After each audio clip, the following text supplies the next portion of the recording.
なんだか妙に動悸がするわ。風邪かしらね。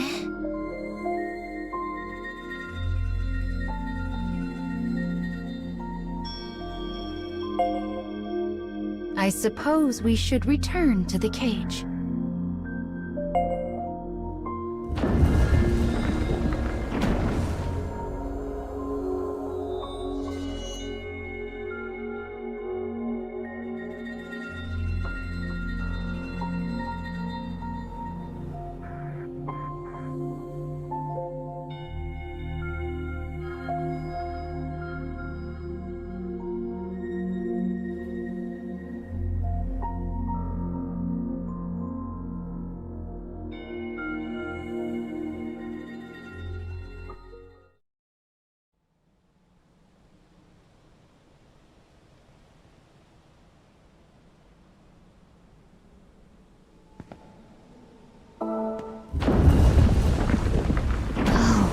Wow. Beautiful, isn't it? Okay, so are we in like a theme park or something? Ha! Not even close. This nifty little structure is called the cage. The cage? Wait, hang on. Why am I in a... Oops, sorry about that. I've been keeping some late nights recently.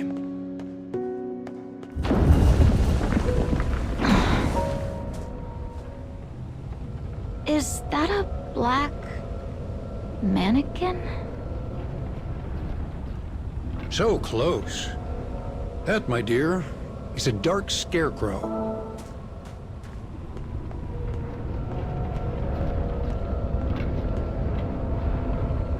Remember how I offered to be your guide? Well, I'm afraid my services aren't exactly free. You'll need to put in your share of the work.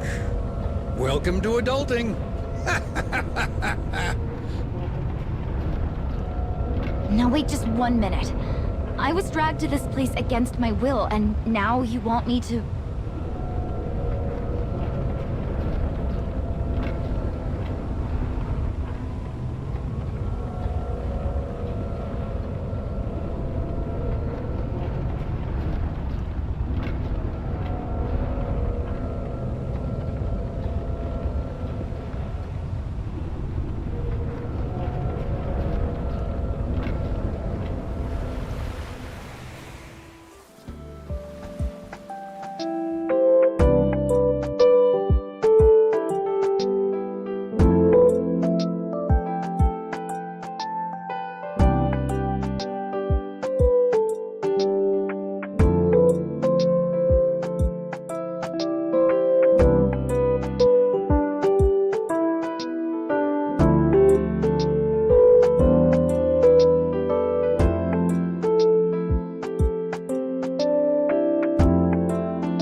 Remember how I offered to be your guide?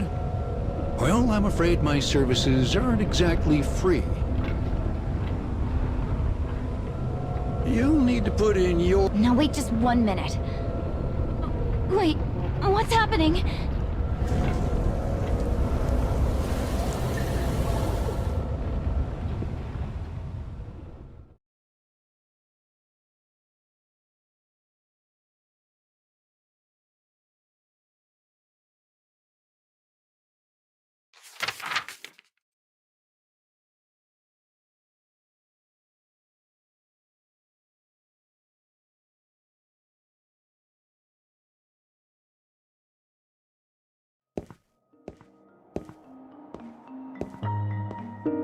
Lips draw tight in an attempt to mask uneasy eyes. A wavy-haired girl gazes up at the towering building before her.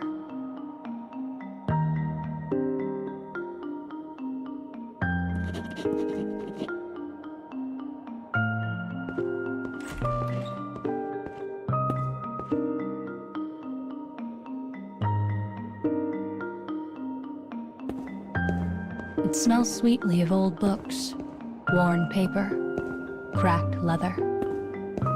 As the girl moves, she wonders if she has somehow found her way into one of her childhood cradle tales. This is a school for youngsters who show promising aptitude in the ways of magic.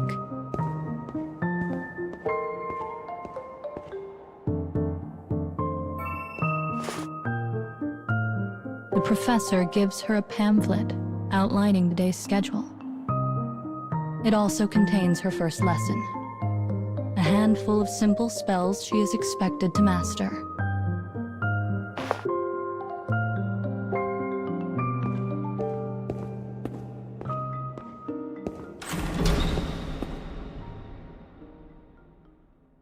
A feast of almost unbelievable bounty awaits the new students in the dining hall.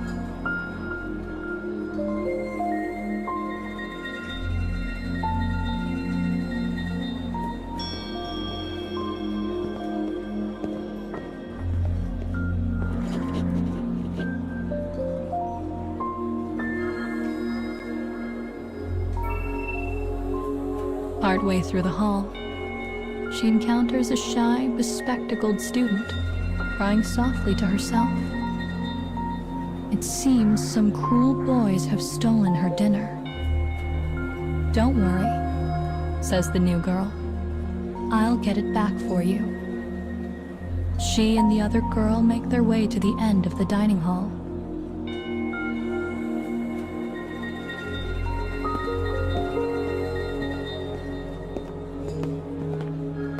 There, they find the boys clutching stolen heels of bread. Vile sneers spread wide across their faces. "Give it back," says the girl.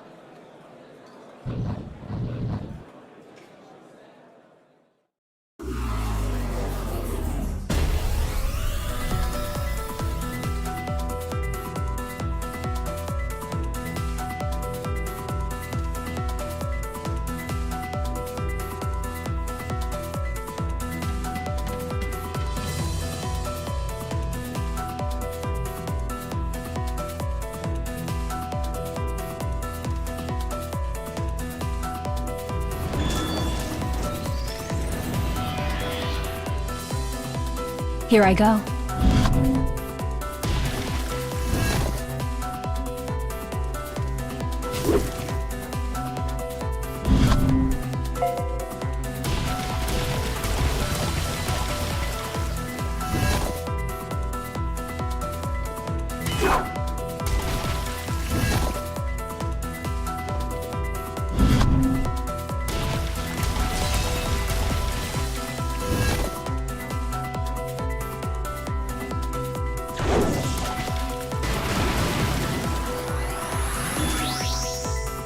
Easy now.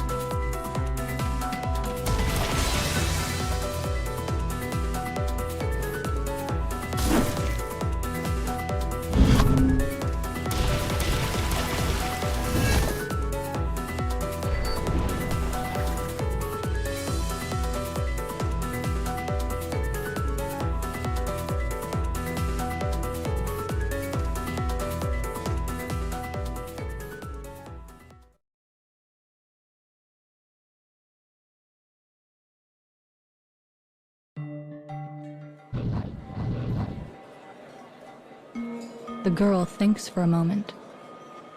Then she decides to teach the boys a lesson, using one of the magics from her pamphlet.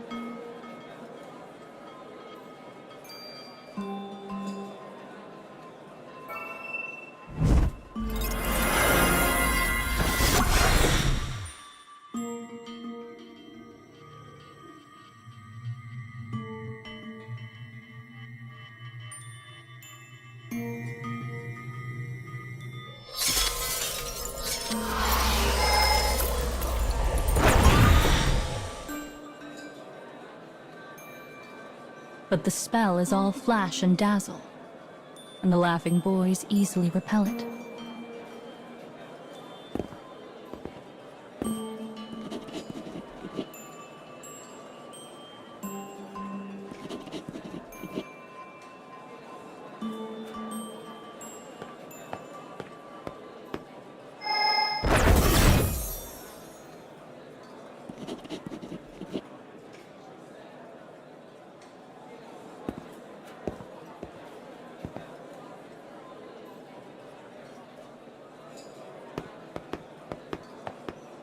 The girl gives the spiky-haired boy a brief thanks, even though she felt the issue was well in hand. The boy smiles proudly, then rushes off to rejoin the feast.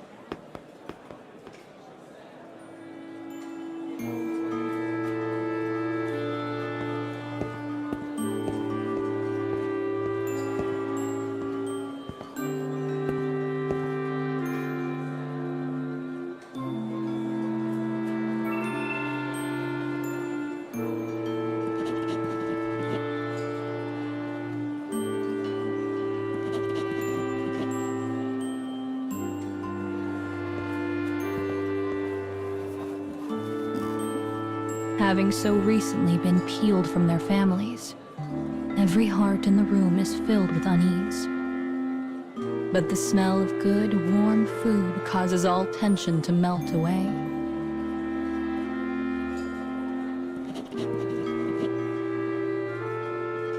The three exchange bashful glances, embarrassed at the way they all spoke at once. Each one feels part of something larger than themselves, almost as if they were starting a new family.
little witch girl.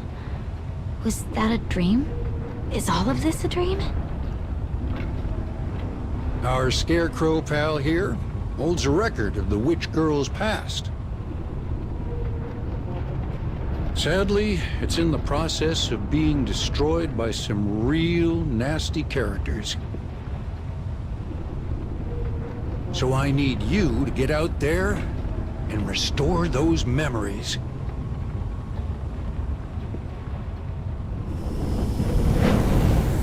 You mentioned a record of the past. Is that a video or something?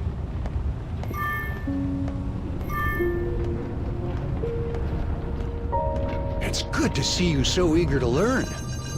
Well, sadly, Papa has no idea.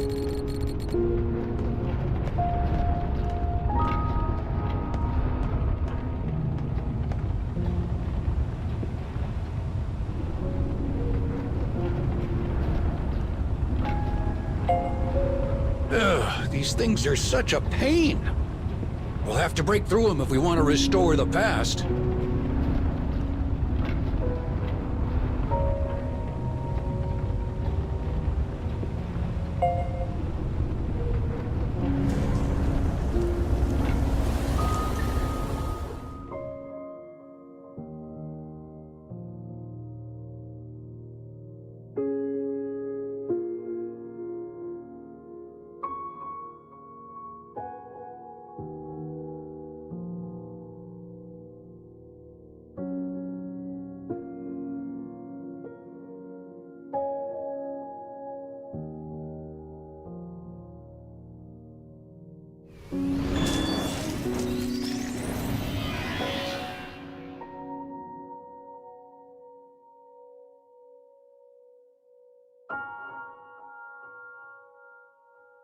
Let's press on through.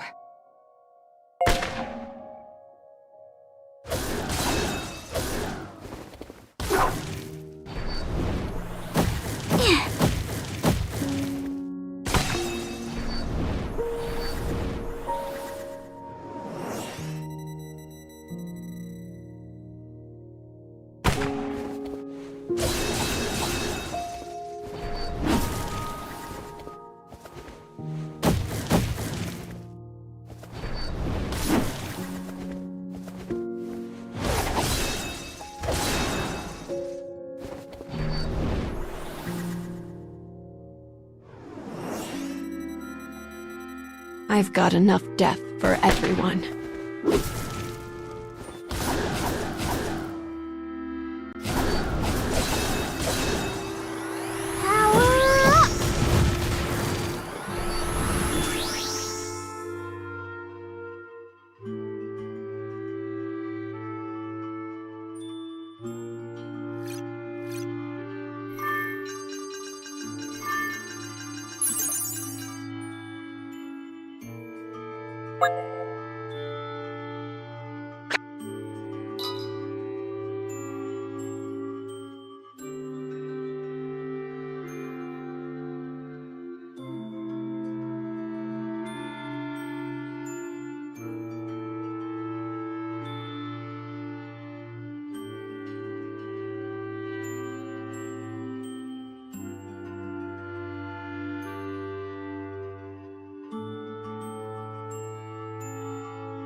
Let's press on through.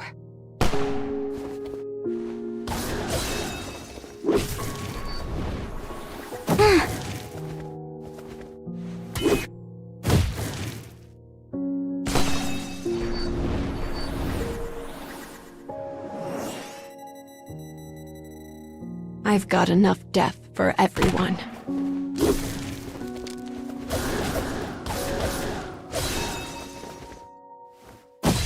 Curse you.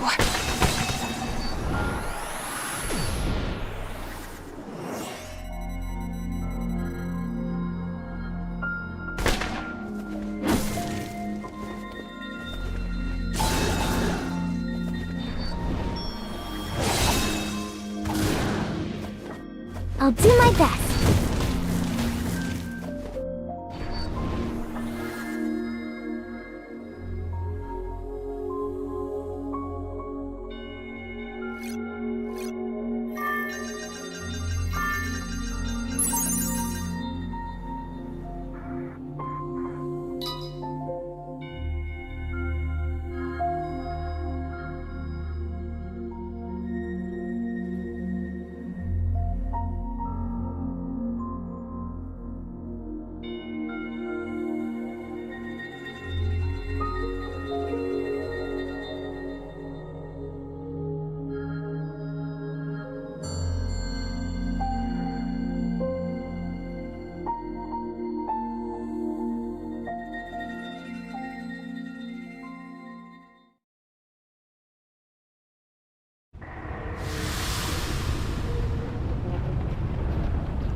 That's my phone.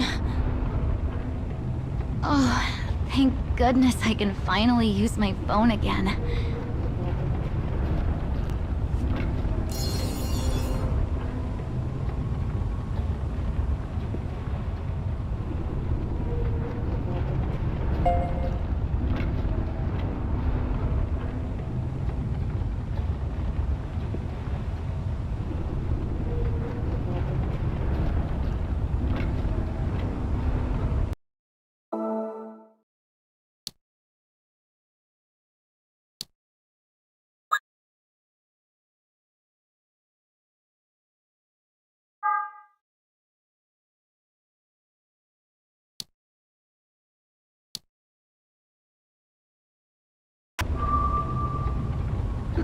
Oh, never mind.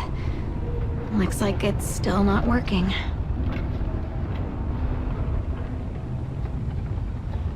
Phone still broken? Well, that's a piece of bad news.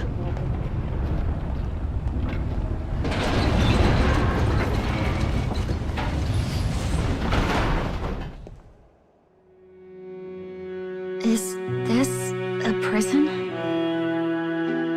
Take a gander at those iron bars. One of them should show us the way.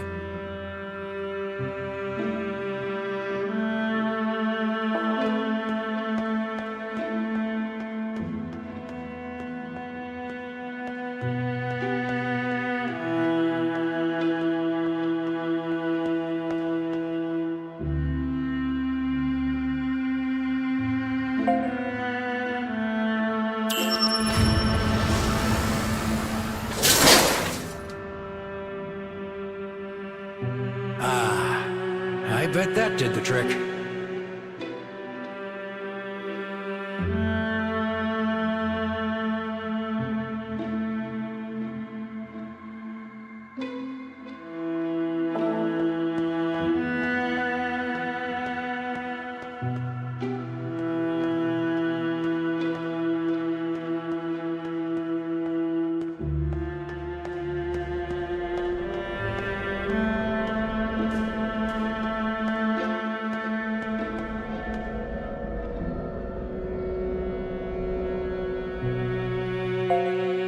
Right then. Ready to restore the past?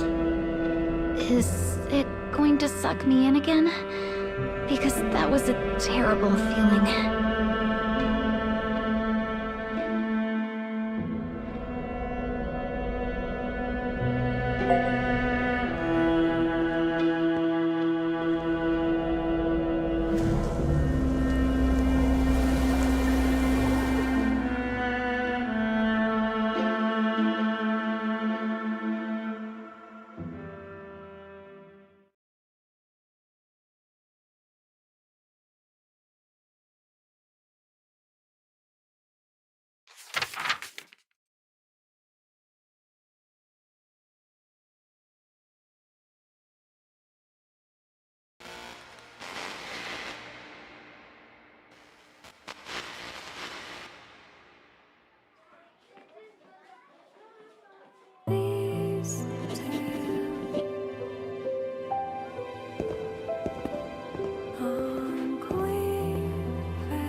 Life at school had remained relatively unchanged throughout the long years.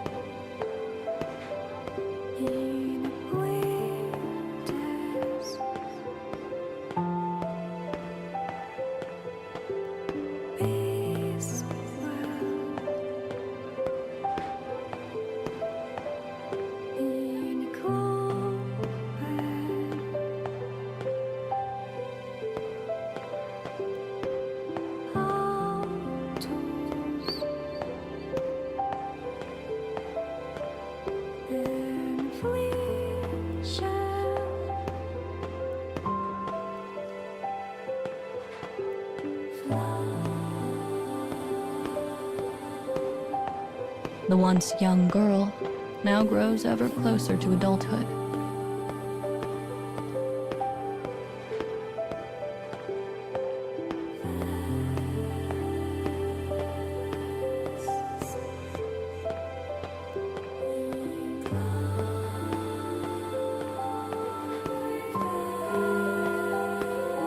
The bell rings out, signaling the start of the day.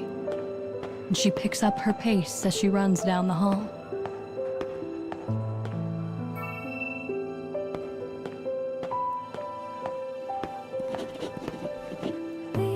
A bespectacled student calls out to her, the same one she attempted to rescue all those long years ago. Though she has matured in many ways, she remains as shy as ever. The professor gazes out across the room and begins her lecture.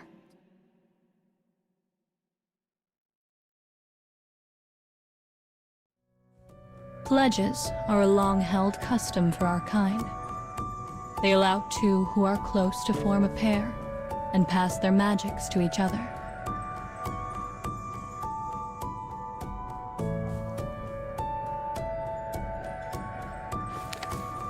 Once a pair affirms their feelings for one another, they seal the contract with an avowal ring. The day of pledging draws near, and you will all be able to participate if you so desire.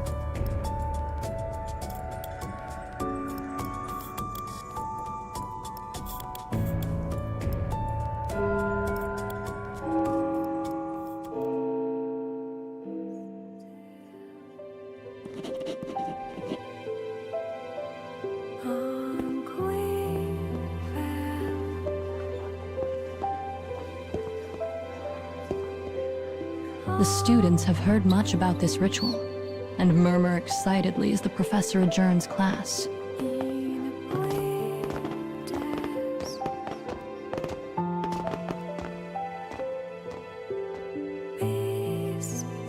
A group of boys slowly walk up to the girl with the wavy hair and offer her gifts of adoration. The girl's mature aura had been garnering popularity for some time, but she has no interest in forming a contract with the boys and quickly brushes them aside.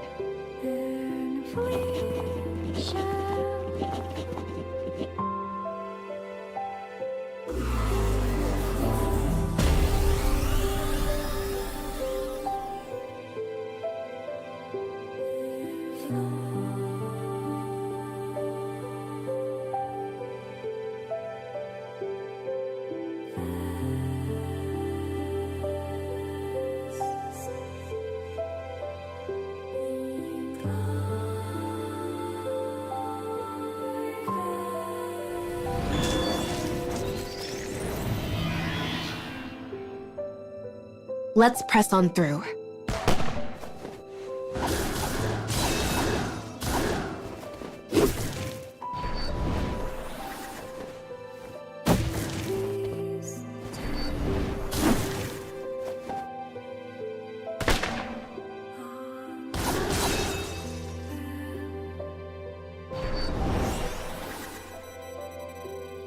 I've got enough death for everyone.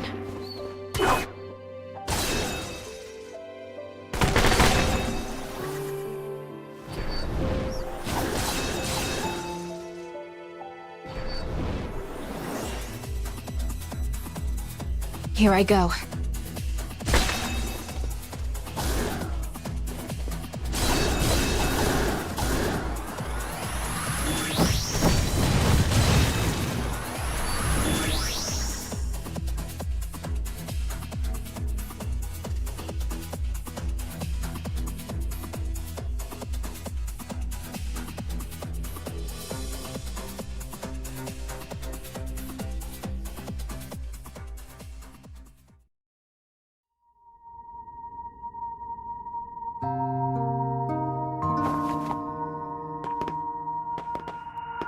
But then, another student walks in to take their place.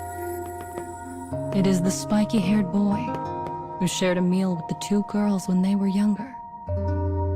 That day led to a friendship between the three that only grew stronger as the years went by.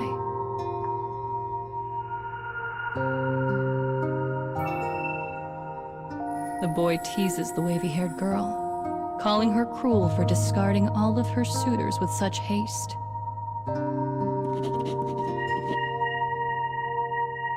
Though playful, she finds his taunts to be irritating.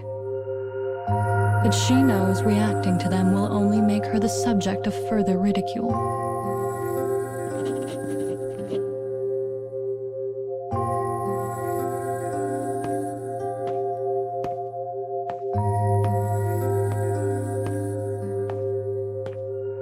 The bespectacled girl stifles a laugh at her friend's affectionate bickering. But this sits poorly with the other girl, who whirs around and asks a single question of her friend.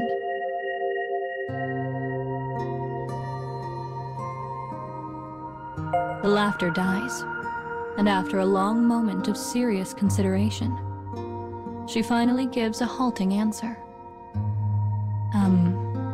No one in particular.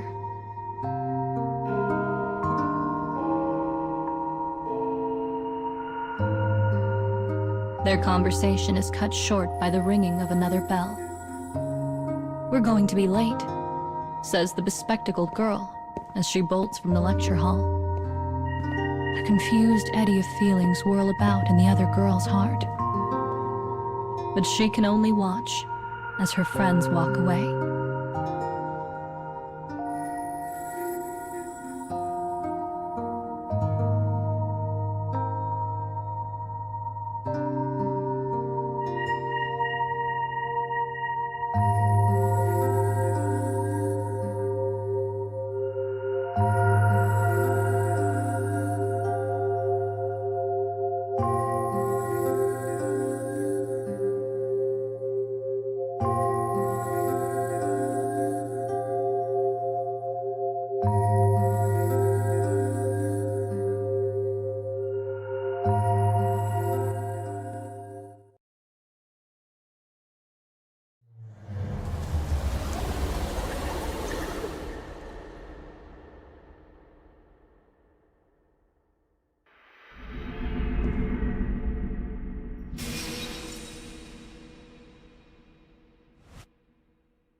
Another memory from that little witch.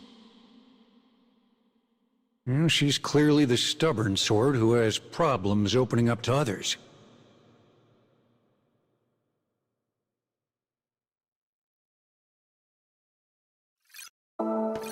How about you, Hina?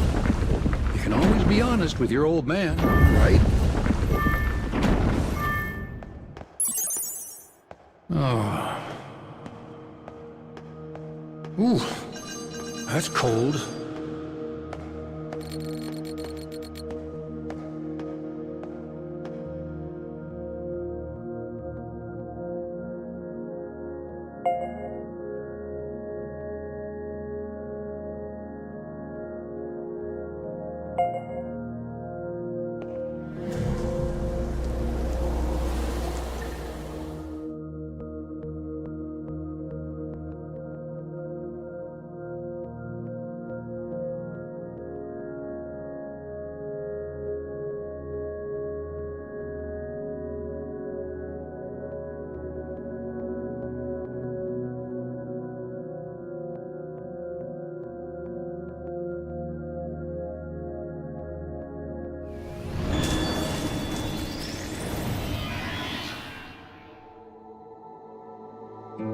We're fighting now?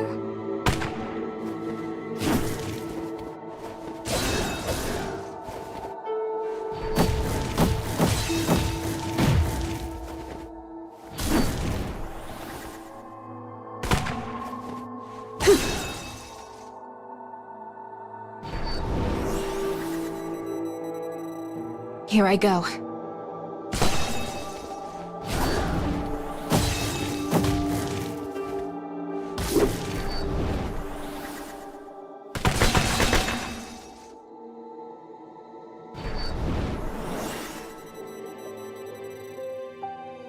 I've got enough death for everyone.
We're fighting now?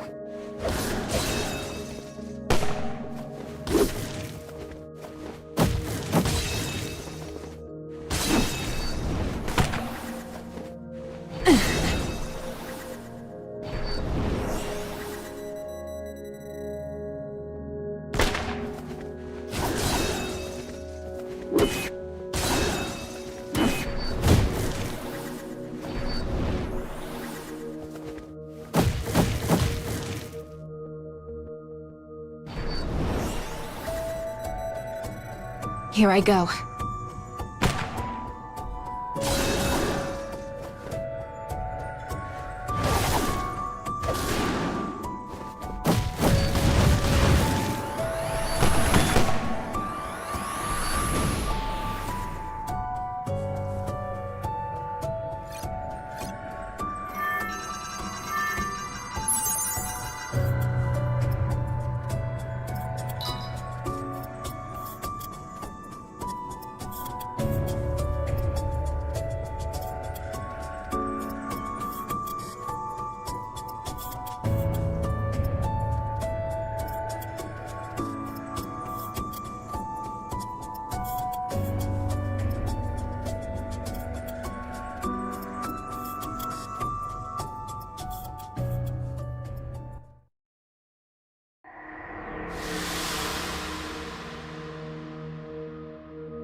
It's dark here, so watch your step.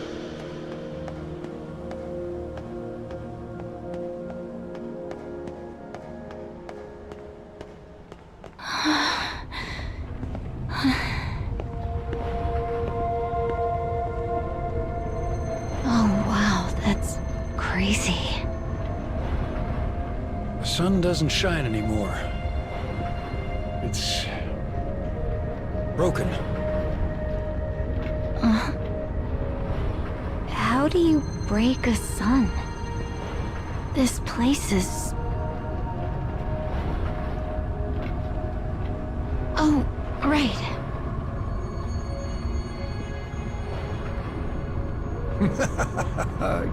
Oh, you kids these days are always taking pictures on your phones. Well, we should be off. All right.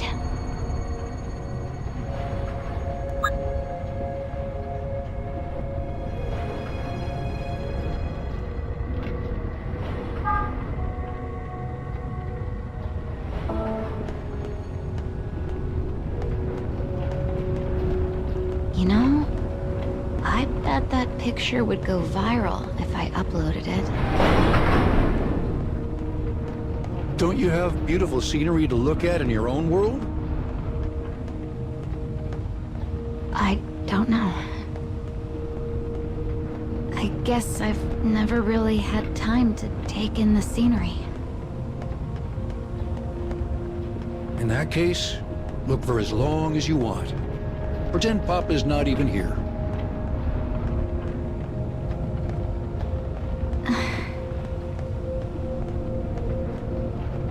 Thank you.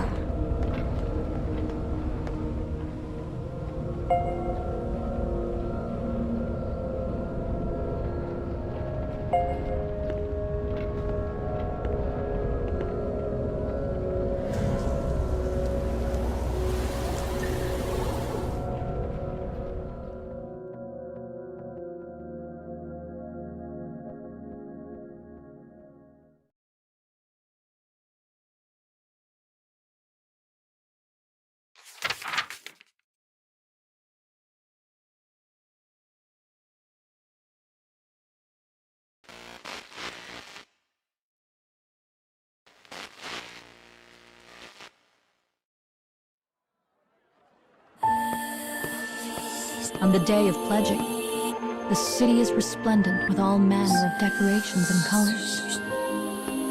The sight causes the wavy-haired girl to practically bounce up and down with excitement.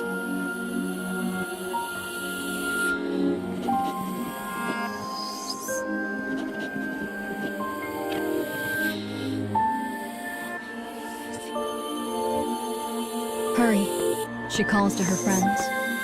Let's go before the shops close. Smiling, she leads her friends through the streets.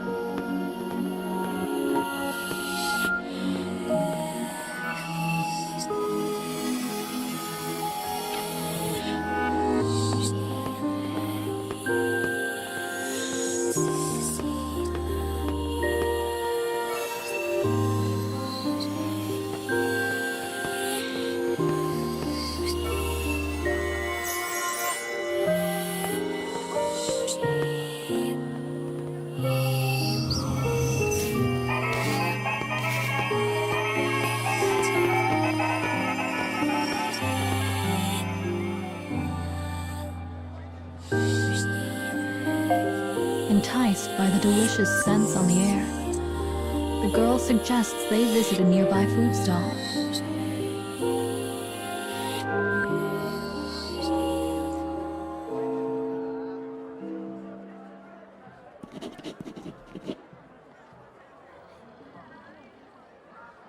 With their bespectacled friend called away, the boy and girl suddenly find themselves alone. Let's get going, she says, trying desperately to control the quiver in her voice. I can't let him know how fast my heart is beating.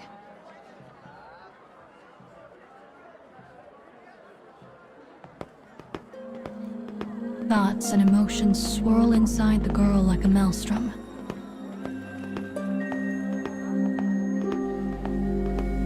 With all of her senses on the highest of alert, she does not even realize how fast she is moving.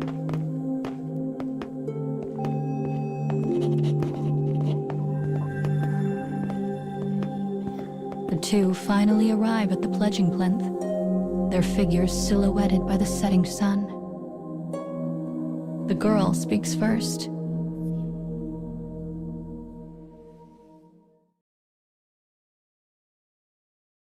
She opens her heart to the boy, letting all of her emotions and feelings gush forth in a torrent.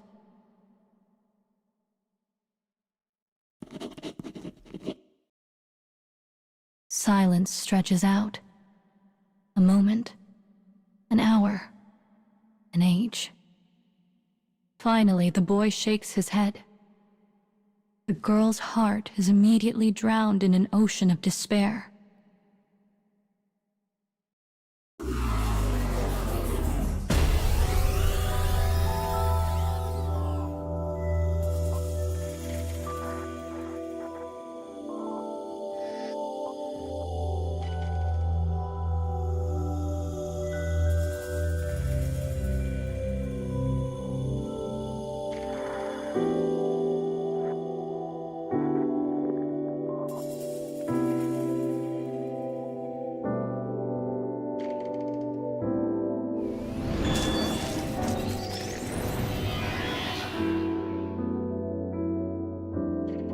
I'll cut down everything in my way. Is that all?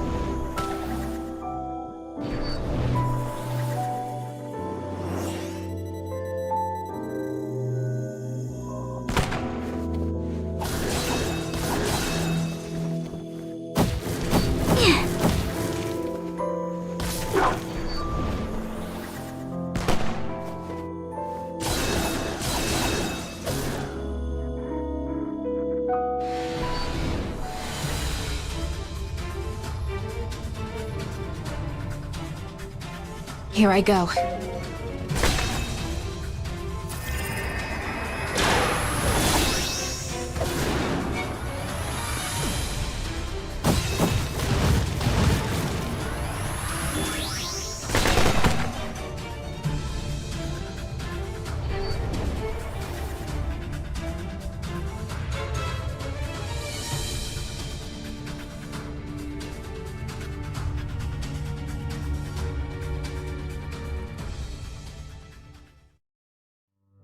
The boy manages to form a kind of base apology, his head hanging low all the while. "I'm sorry," he says. "I never meant to hurt you. But I'm going to make a pact with our best friend." Vision blurs, sound roars. Without even realizing it, the girl begins to run, hoping that will somehow stop her tears. When she finally comes to, it is dark. The throngs of people mere suggestions in the shadow. At the sound of approaching footsteps, she turns around. Her friend has returned, none the wiser as to what has transpired.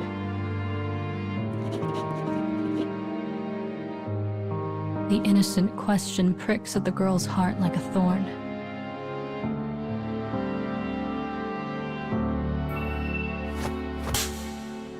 "You were my friend.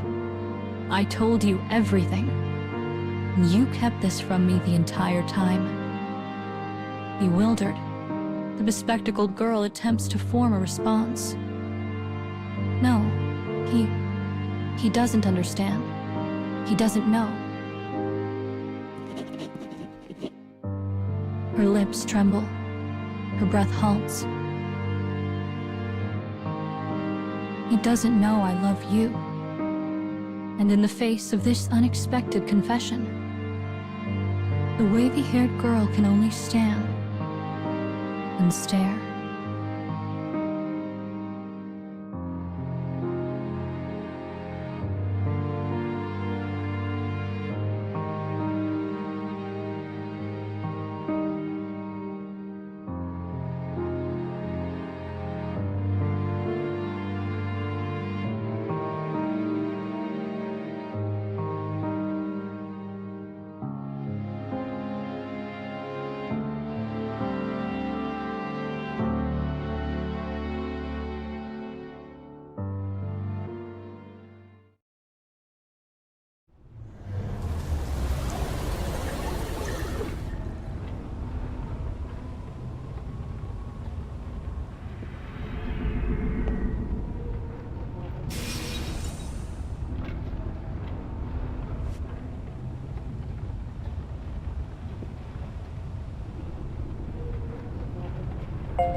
There is nothing more sad or terrifying than young people in love. I wonder who ends up with who.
Let's press on through.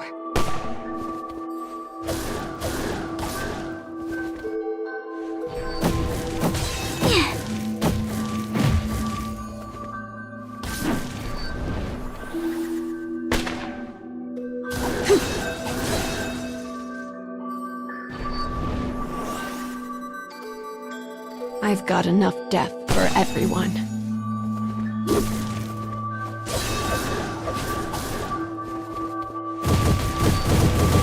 Curse you.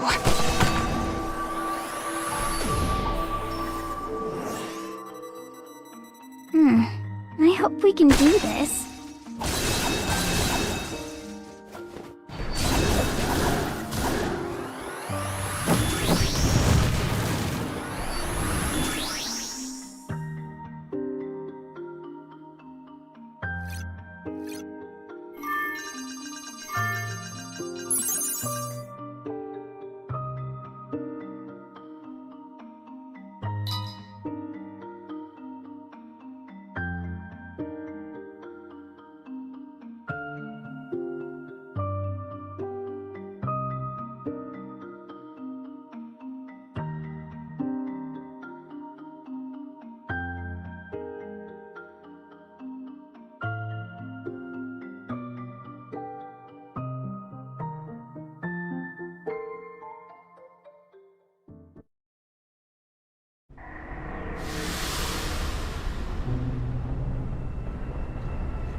I'll cut down everything in my way.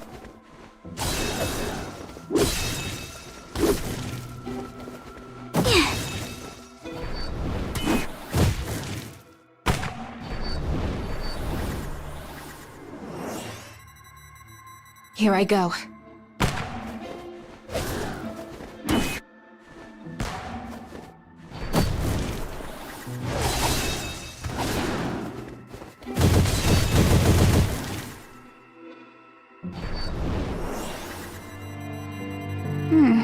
I hope we can do this.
Listen, now that you're used to your job, I have something to tell you. The broken sun in this world once contained a great power. And this job I'm asking you to do will hopefully fix it. So, if I repair the sun, I can go home? We'll see.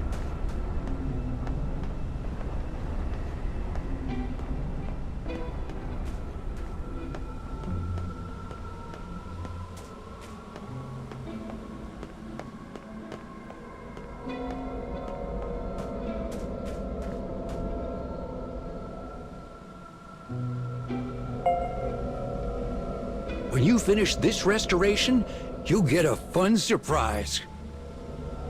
Seriously? Very seriously.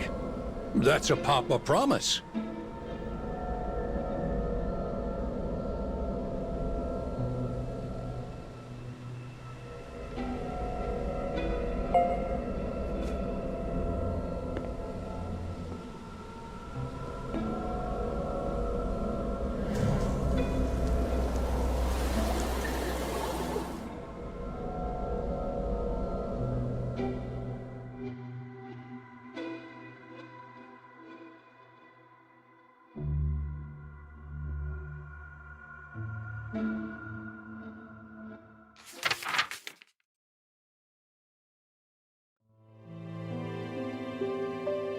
The wavy-haired girl is stunned.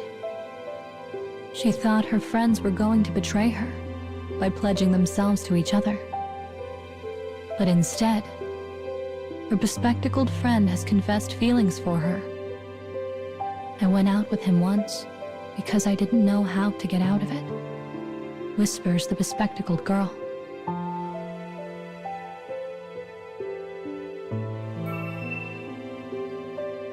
But it was you. It was always you. The wavy-haired girl is confused, bewildered, overwhelmed.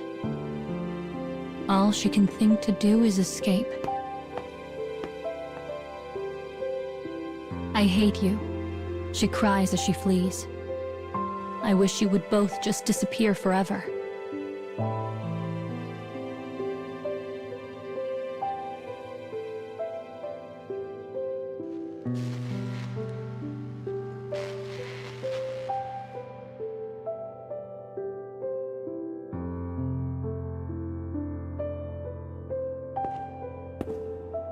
For the next 3 days, the girl barely eats or sleeps. Her heart aches with regret. Regret that she allowed her emotions to run roughshod. Regret at the horrible things she had said. On the day of pledging, the air in the school is heavy and thick.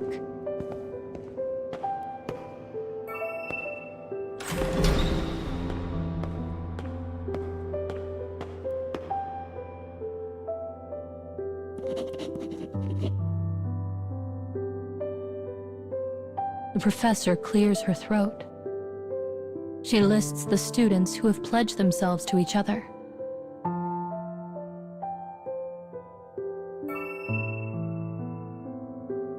But the girl's friends are nowhere to be found.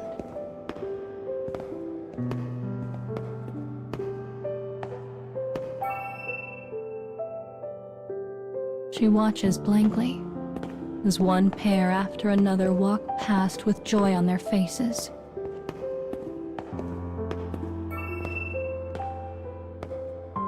But no matter how much time passes, her friends do not arrive. The professor is clearly troubled by this development. Knowing how close the three are, she asks the girl to search for them.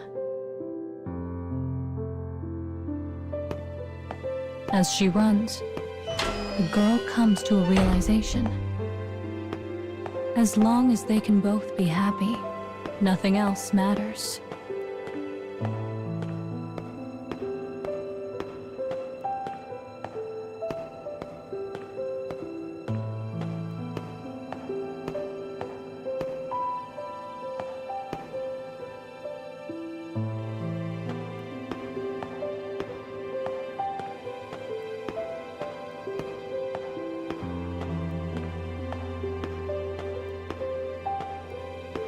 She decides then and there to apologize to her friends.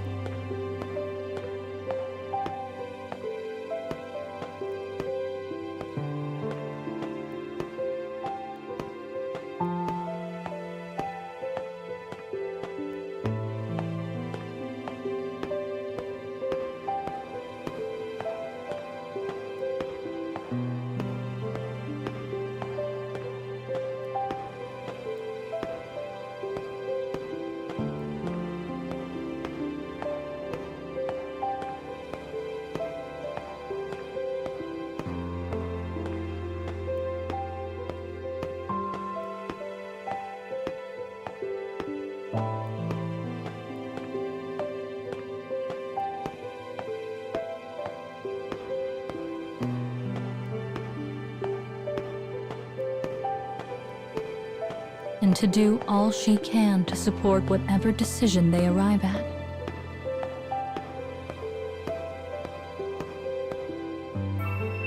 Finally, she comes to a door held fast by a strange magic.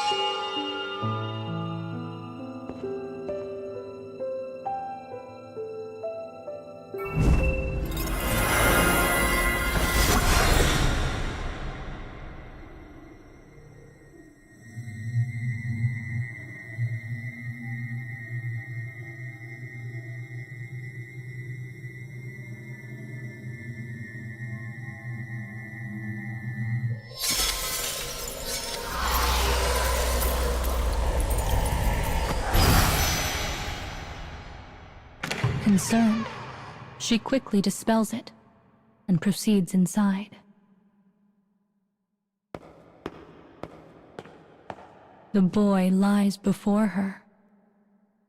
His body is cold and still.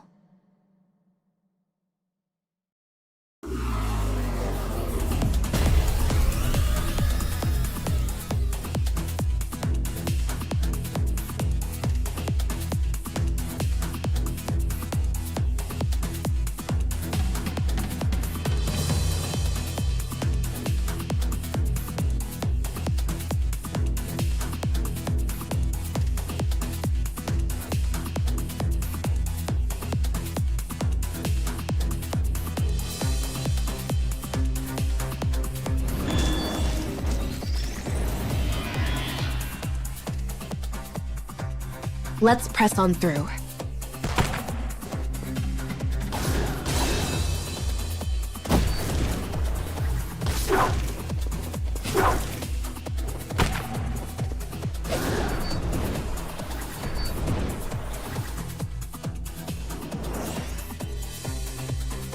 I've got enough death for everyone.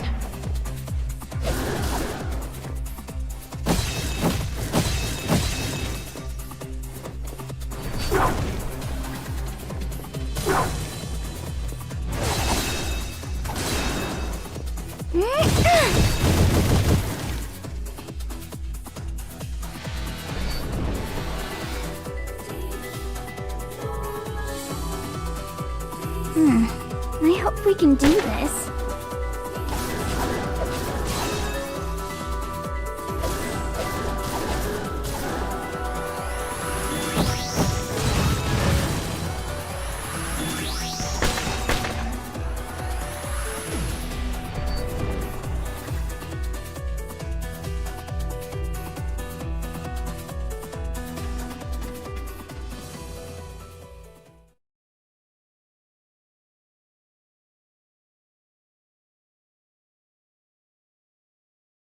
The cause of his death is unknown. But as no magic art can revive him, a funeral is held the following day.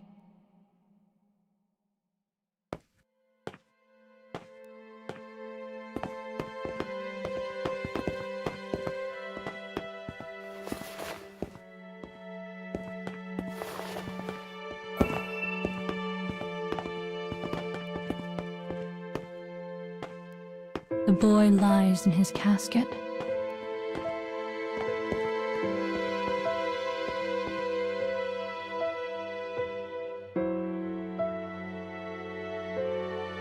His death is a mystery, and the bespectacled girl has vanished without a trace.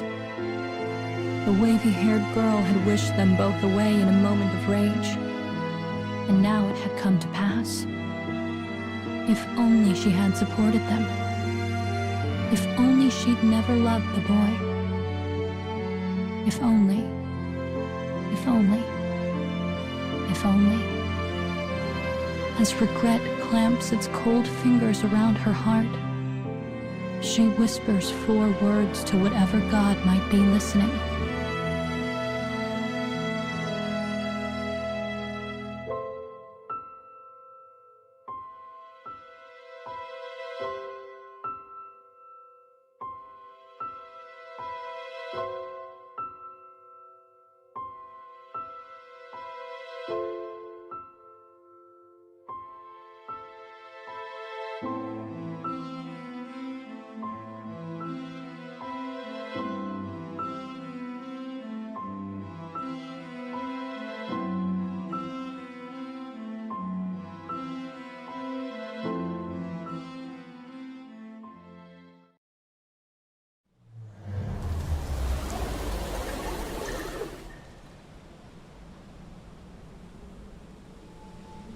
Those friends of hers were close as family. I hope her heart wasn't too terribly scarred after all that. You did a fine job, girl.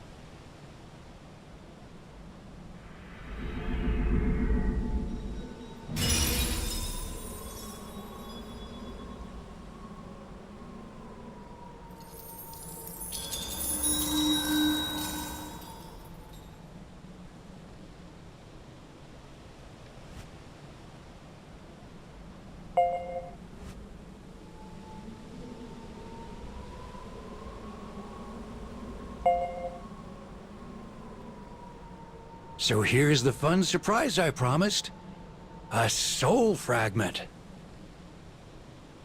It's pretty, but I can't believe we came all that way just for this. Anyway, can you please send me home now? I really need to get back soon. Now, I bet you'll change your mind if we go just a bit further.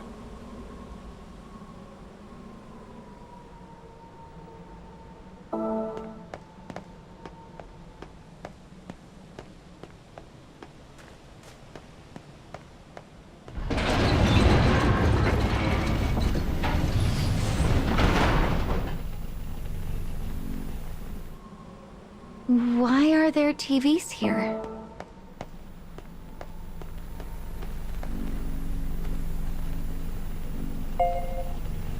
Wait, that's strange. They all look like the old TV we had at home. Do you really think it could be a coincidence? Think, girl. Try to remember.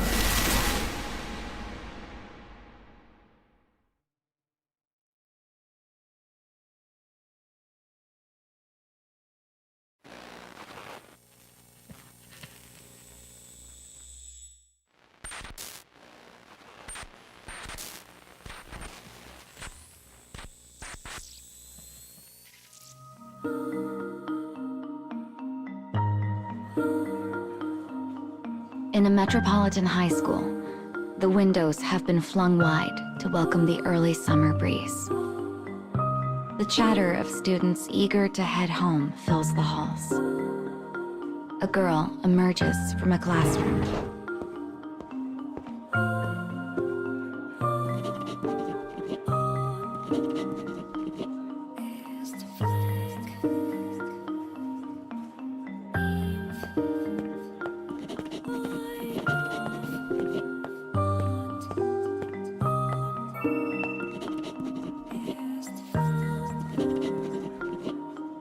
Her friend has been asking for this particular favor for the entire school year.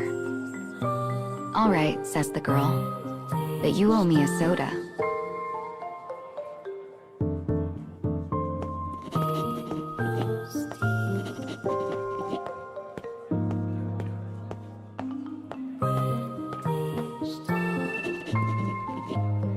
Her teacher's confidence in her ability could not be more clear. "I'll do my best," responds the girl, giving her teacher a polite smile that fails to reach the eyes.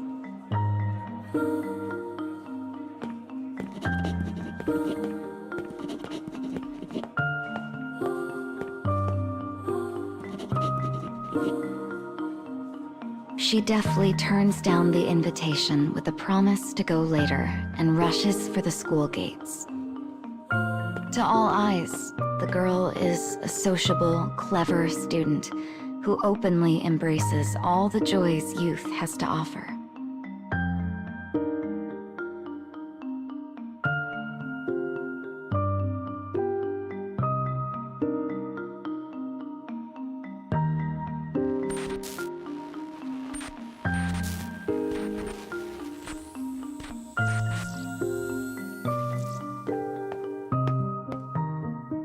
The girl makes her way down a quiet residential street, away from the chaos and clatter of the city. She hurries home with quick and silent steps.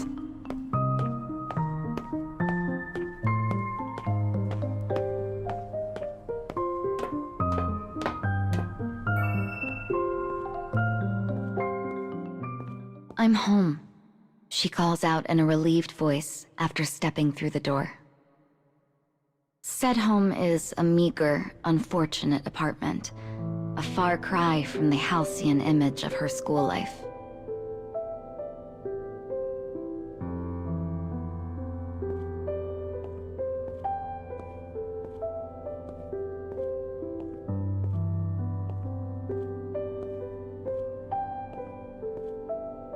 The girl finds her father sitting listlessly in a room barely large enough for two.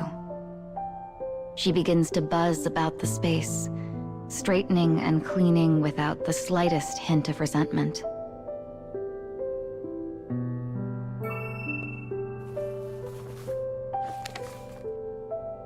Perched casually atop the TV is a bank book that represents their entire life as father and daughter. The remaining balance is less than some of her friends' allowances. But she manages to make ends meet by working part-time.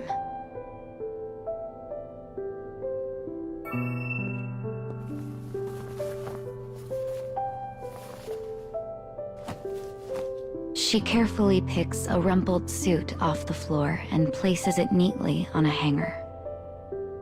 When did he last wear this? She wonders to herself. He has been unemployed ever since he and her mother divorced.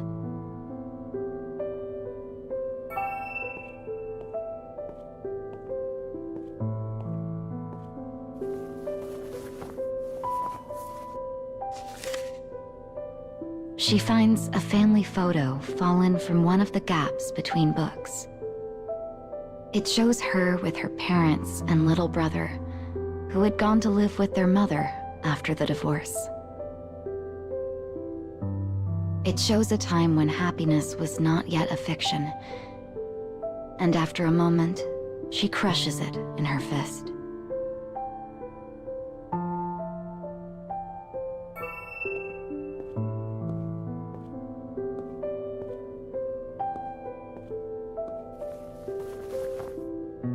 The room tidied, the girl alights on a cushion and takes a small rest. Her father's speech is dull, flat. It sounds like the final puff of air released from a corpse. His ex-wife's wasteful spending had saddled him with impossible debts. Emotionally and spiritually broken, her father's daily life had become a thing of rote and sorrow.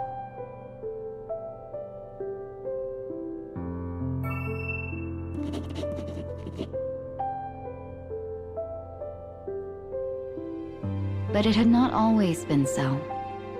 The man once provided his little girl with all the joy imaginable. So no matter how hard their life might be, she would continue to smile for his sake.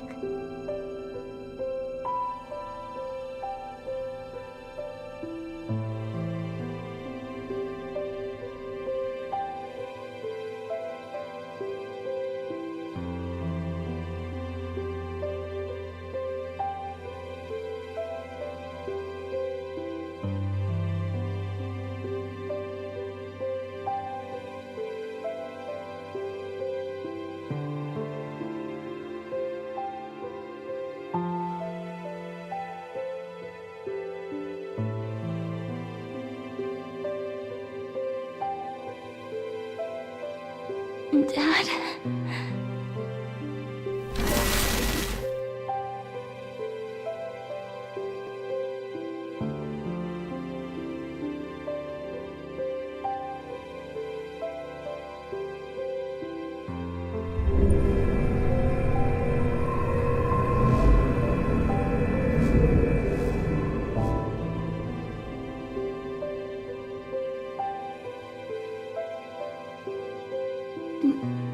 Did I just see... my past? I'm so confused right now. This isn't exactly a sure thing, but... You know how we're restoring the past and the scarecrows? Well, we might be able to change your past in the same way. Fun, right? Really? You can actually do that? I think so. So long as we repair the sun, that is.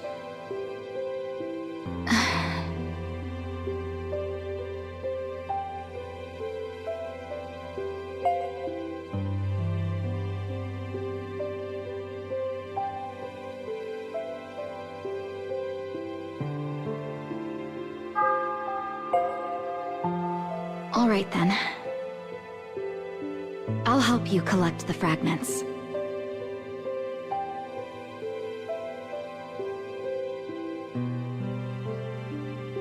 Wonderful. I knew you wouldn't turn your back on dear old Papa.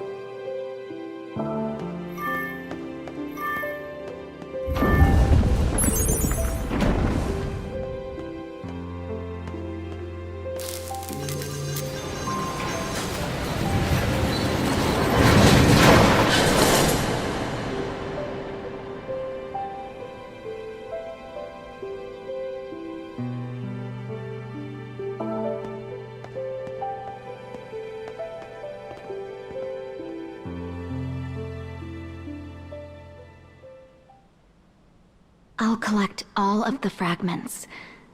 And then... That's the spirit. Keep working hard for your old man.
My phone's been updated.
It's so pretty here.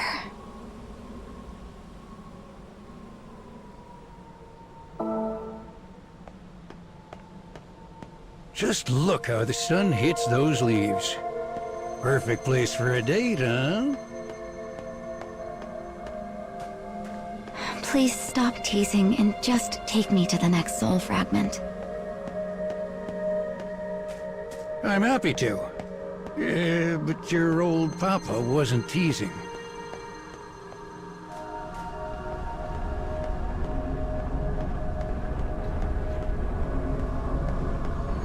This tower is massive.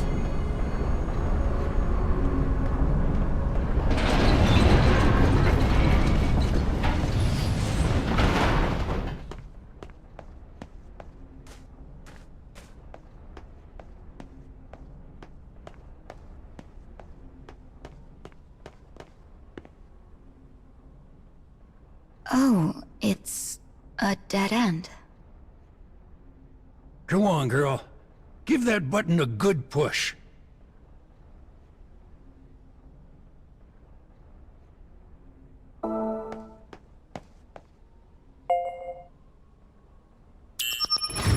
What the...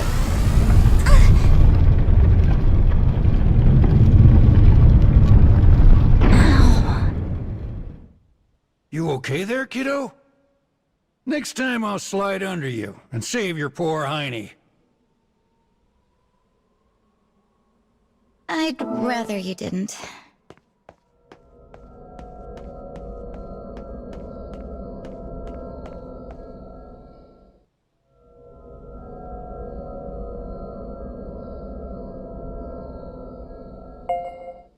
Well, here's the scarecrow. Better get to restoring it. It looks like an animal. Wonder whose past is recorded in this one.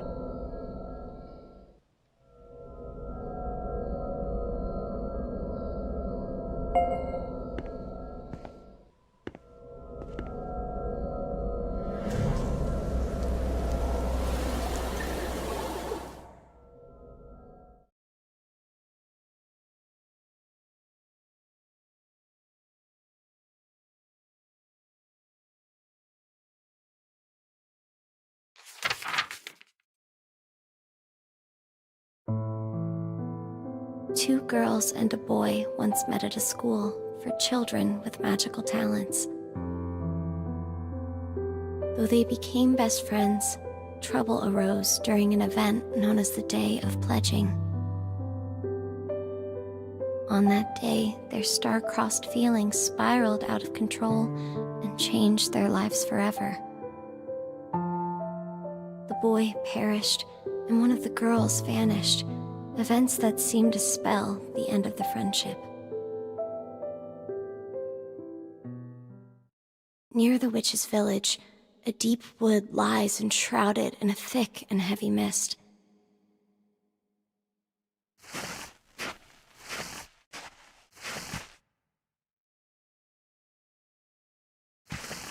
Silence hangs on the branches like alien fruit. It is as if the trees themselves are staring at the unexpected visitor in their midst. For at this very moment, the creature, and it, makes its way deeper into the wood. It is nervous, its steps uncomfortable. Finally, the creature arrives at a mirror standing sentinel within the wood. When it sees the image within, it reflexively rejects the vision. For the creature harbors a deep and all-consuming loathing of its own visage. As if attempting to hide the filth it sees, the creature drapes a white sheet over its figure.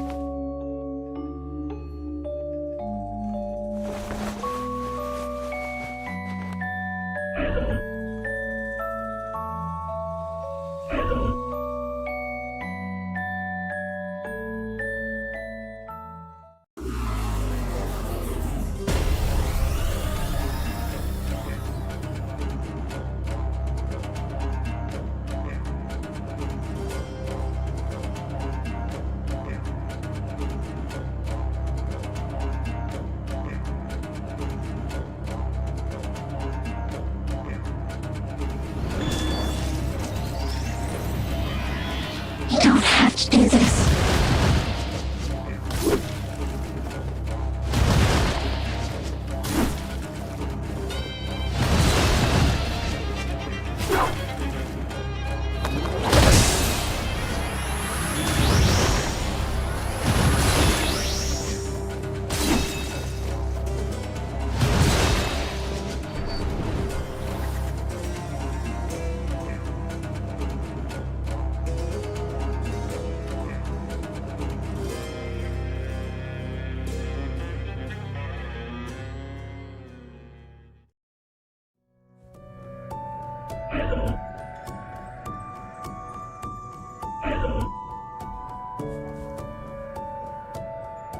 The shadow within the mirror calls out to the creature wearing the white cloth.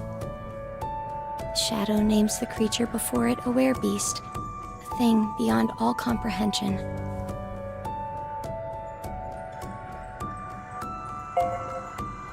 A smile slithers across the shadow's face, as though no secret can be hidden from its gaze. You wish to be human, yes? The shadow's tone is thick, the words viscous. They worm their way around the heart of the werebeast, poking and prodding with irresistible cruelty.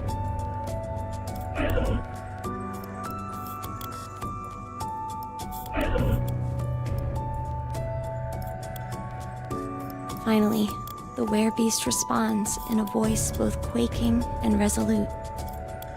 I will do anything to be human. Anything.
Guess we're restoring the past of a beast this time.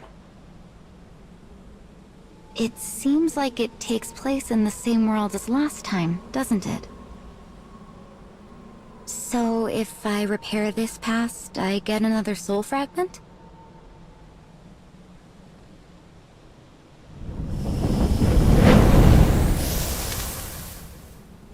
Exactamundo!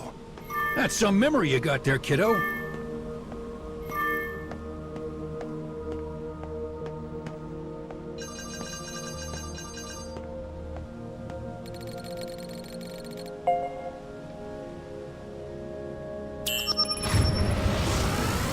Maybe try not to fall down this time? All right? I know.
Let's press on through.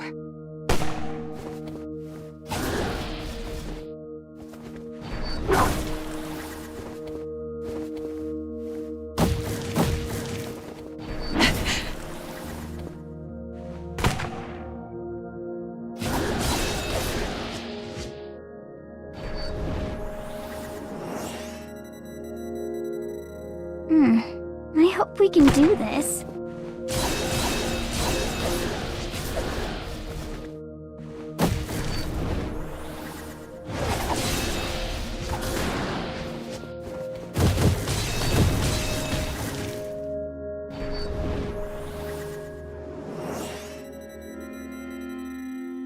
Here I go.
That beast from earlier was actually sort of cute. So who do you think's cuter? That beast or your old papa here? The beast. You could have at least pretended to think about it.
I'll cut down everything in my way.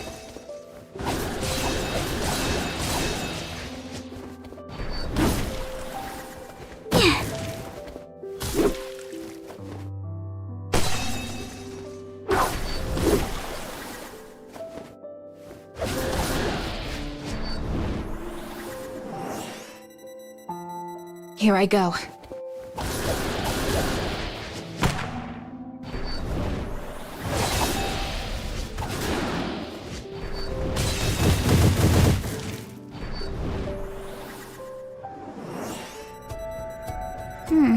I hope we can do this.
Are you going to help me restore these things at all? Papa already has a big job, and that's guiding you around the cage. You see, I'm more the kind of guy who likes to coast through life on royalties. I suddenly understand you so much better.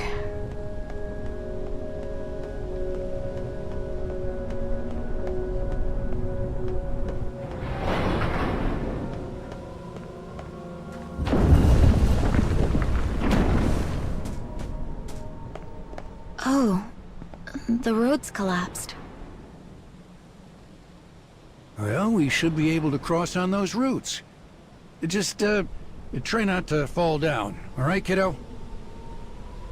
Oh, you've got to be kidding me.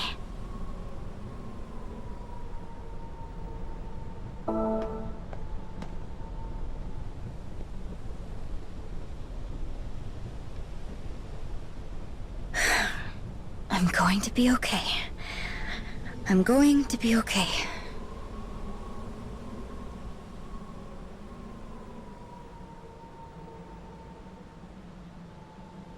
Nope, not okay. Come on, girl. You can do it.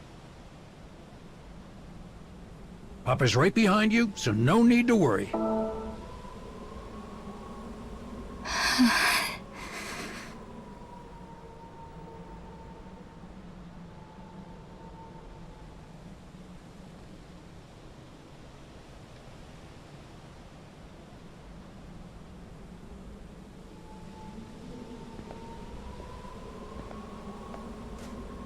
Well, we made it. Somehow. But, wait. Another dead end? Ugh. Why not give that thingamajig there a little poke?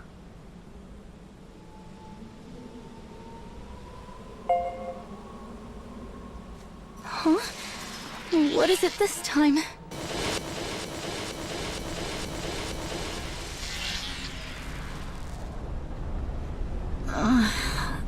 I'm dizzy. That there's what we call a good old-fashioned warp.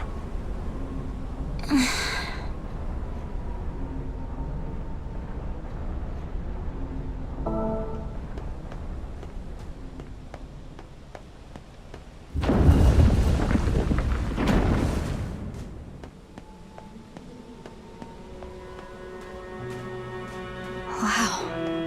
Look at those buildings. You know, I bet there's some kind of connection between your world and this one. Speaking of, you miss the old homestead?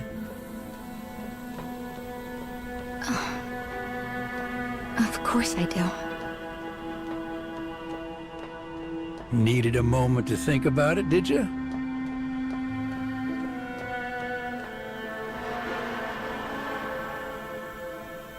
Okay, so I'm thinking these stairs might, break?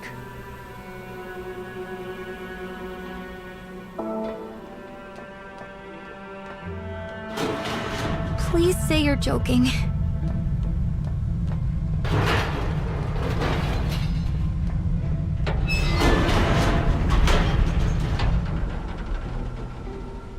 Ooh-wee! That was close. If we'd dawdled any more...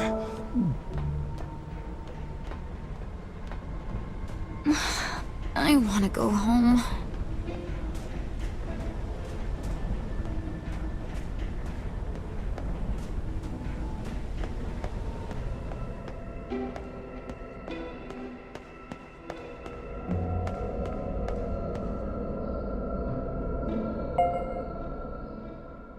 Chin up, girl. It's time to go to work.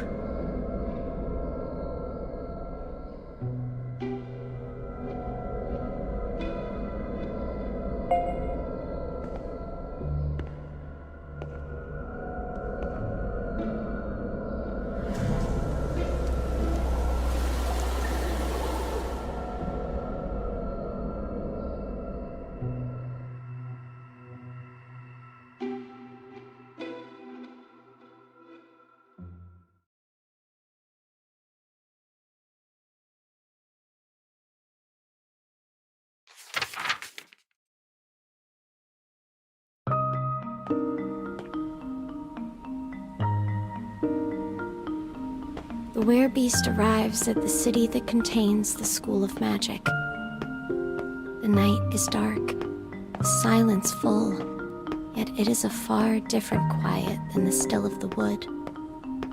The people of the city sleep easily in the protection of their warm homes.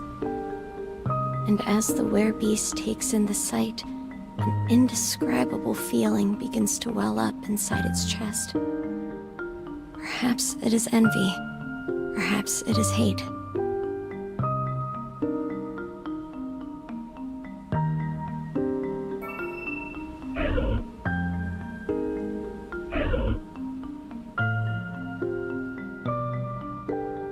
When it gazes into a dusty window, it sees the shadow staring back. The werebeast does everything that is asked of it, also it might fulfill its own singular desire.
We're fighting now?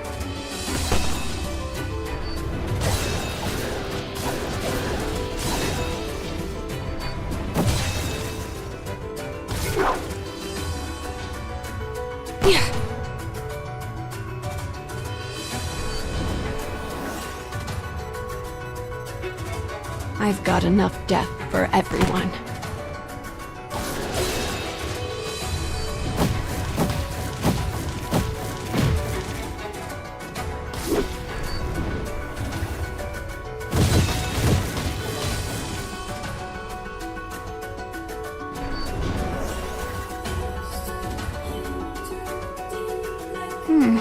I hope we can do this.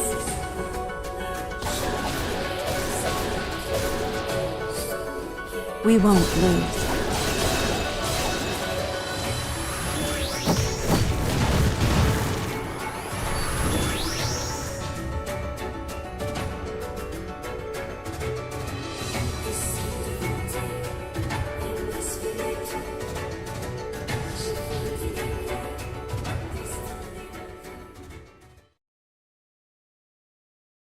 The townsfolk's howls of rage shatter the night.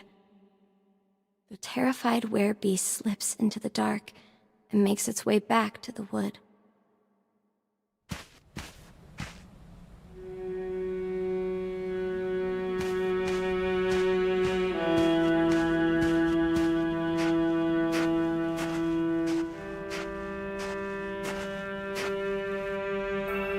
shadow's smile is ever present, as it praises the werebeast's work. But the exhausted werebeast cares not for praise, and begs the shadow to finally make it human.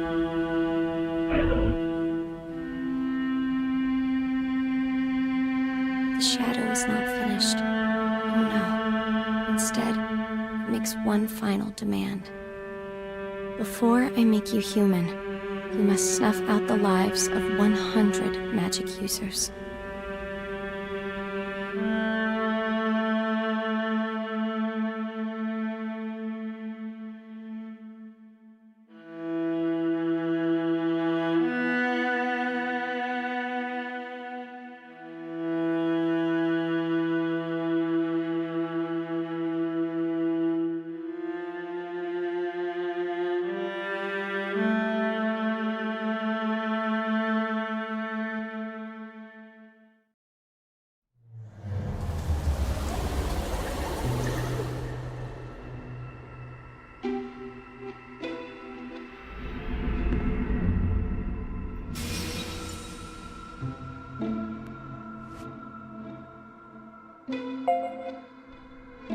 So the beast needs to sacrifice 100 magic users?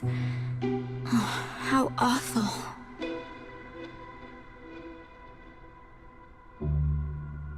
Every wish has its price, no matter where you are.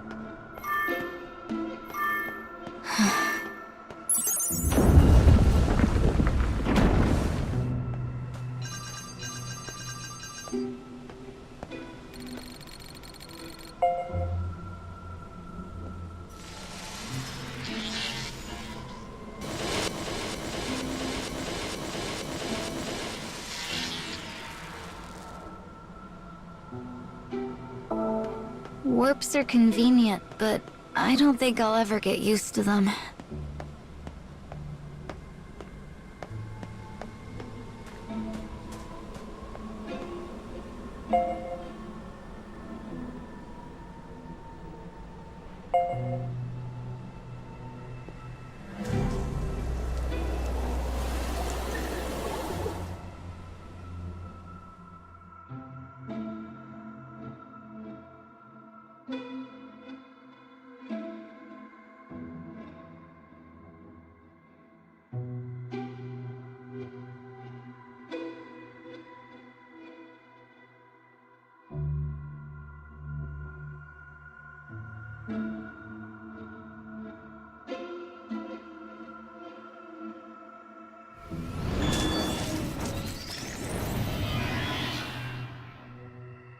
Let's press on through.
was...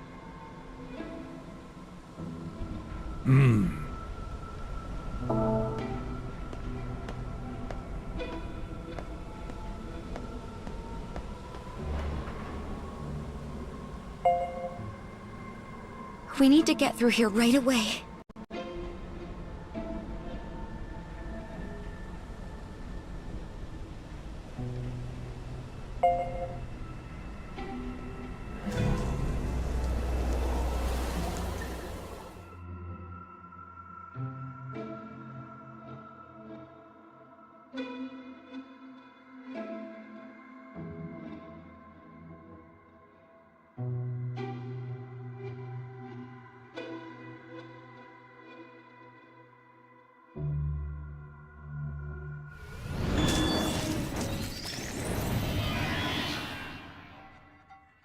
I'll cut down everything in my way.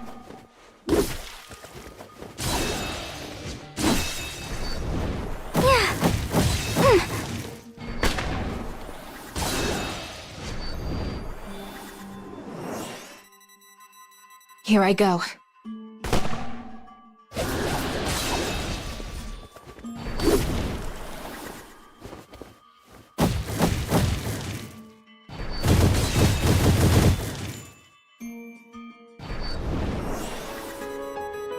I've got enough death for everyone.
There's no one here.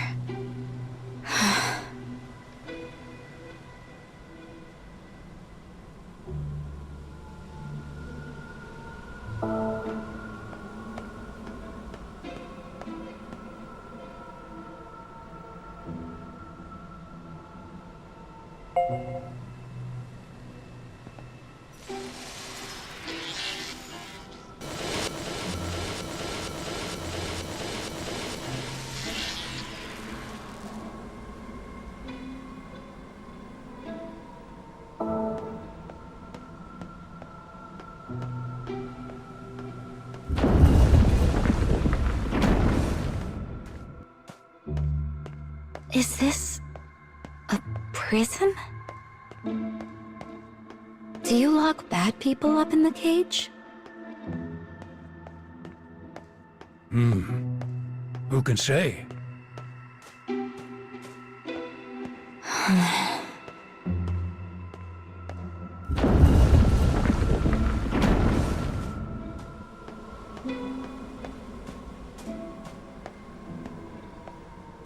Someone's here, sis. This is too dangerous. You need to hide. Well, I'll be good and damned. They can talk. These chatterboxes are nasty types that invaded the cage. And we need to send them packing. Please, just let my little sister go. But they're so scared. If you don't take care of these birds, we'll never get the other soul fragments.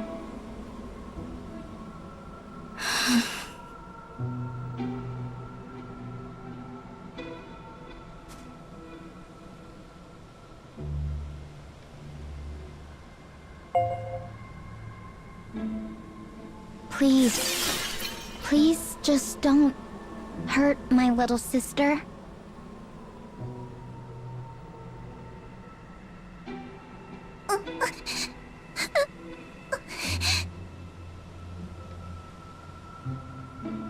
There's no point in living without my sister.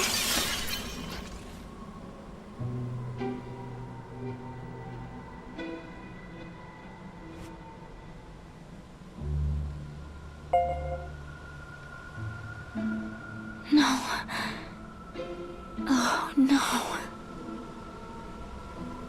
Don't let it get you down, kiddo. There was no other way.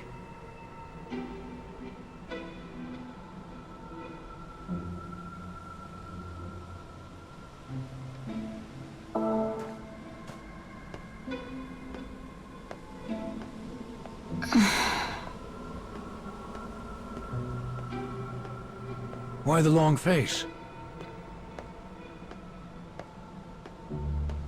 Just thinking about my brother from back when we were kids. Since I was his big sister, I always wanted to protect him. Got a little brother, eh?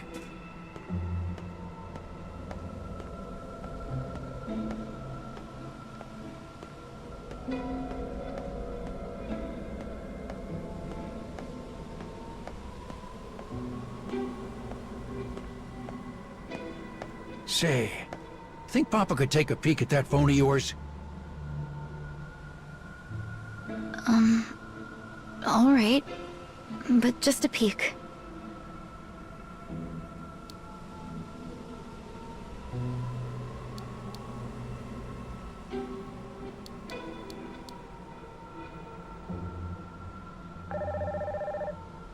Hey, stop! What are you doing?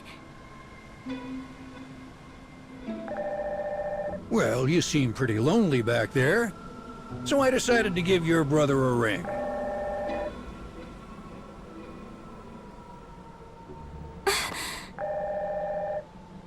What's wrong with you? Oh, well, sorry about that.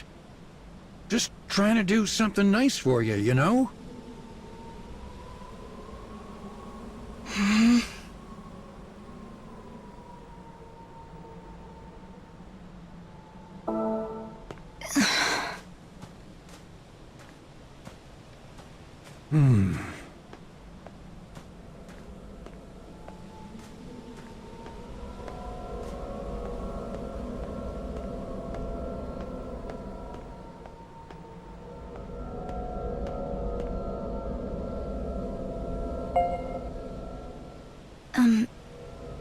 I'm sorry I yelled at you. Oh, that's all right. I shouldn't have done whatever it is I did. Now hop on in. Right. Here I go.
air in the wood hangs strangely ominous.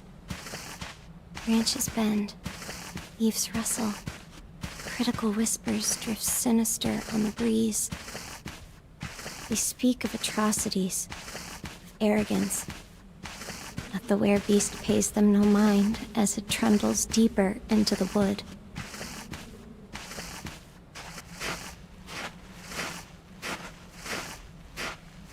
Behind it, a heavy sack leaves a furrow where it drags upon the earth.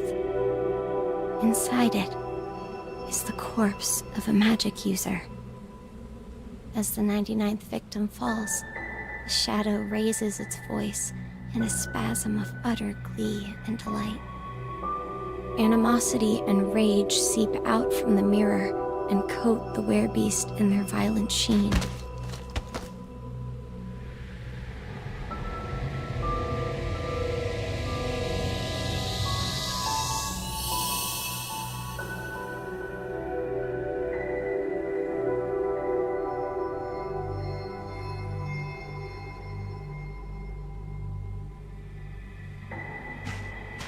When the werebeast awakens from her stupor, a familiar witch stands before her.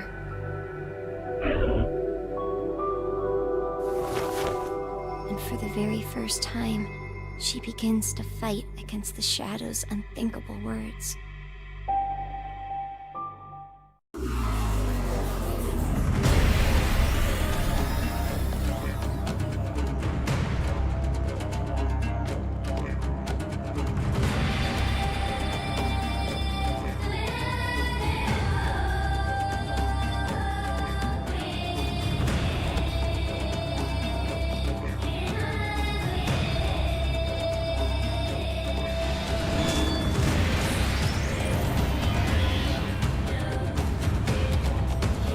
We're fighting now?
Standing before her is the one she has loved for so long. The girl with the wavy hair. The frantic werebeast attempts to string words together, praying they will reach the girl. I will do anything for you. I will be perfect for you. Just please love me. Please. When the voice reaches the girl with the wavy hair, realization grabs her by the throat. Oh God. Oh my God. This monster. It's my best friend.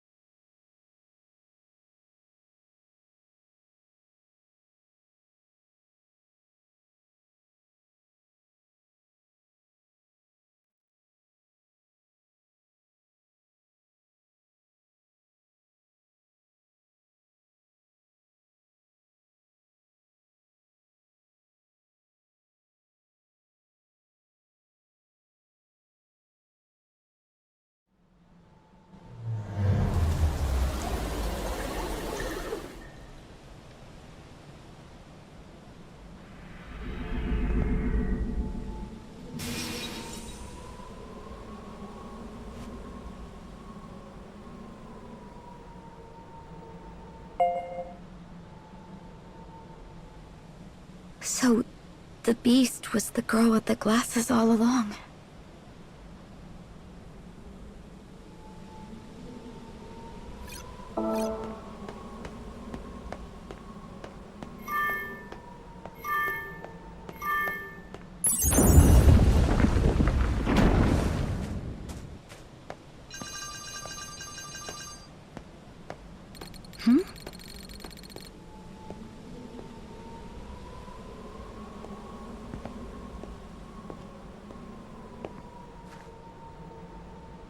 I think this piano is... This remind you of something? Yeah, I used to practice the piano at my grandparents' house when I was a little girl. It always made everyone so happy when I played it well. Well, that sounds like a nice memory. You'll have to play something for Papa sometime. As long as it's something simple. And only if we get a chance before I go home.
Let's press on through.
We're fighting now?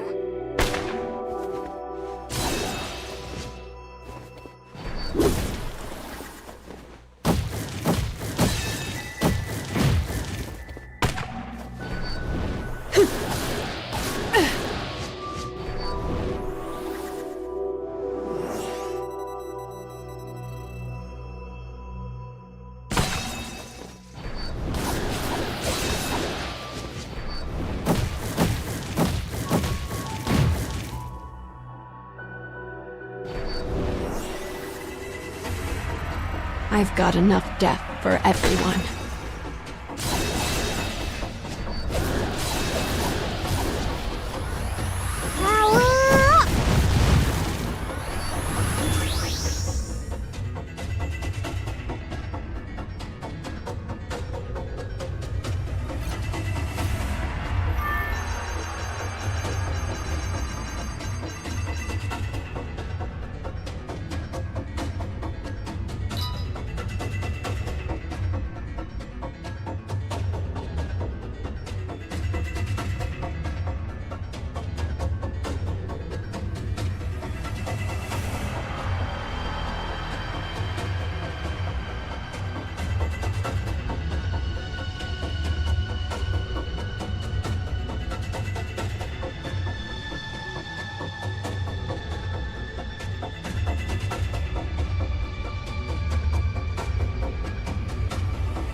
We just keep going up and up.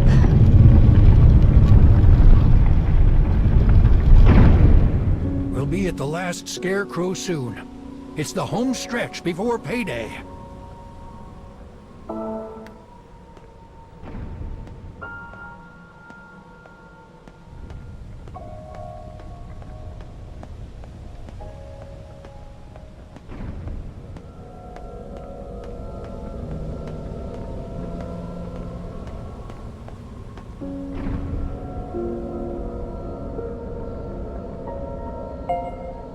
Moment of truth. Let's see what happens to the beast. Once I restore this scarecrow, I'll finally get another soul fragment.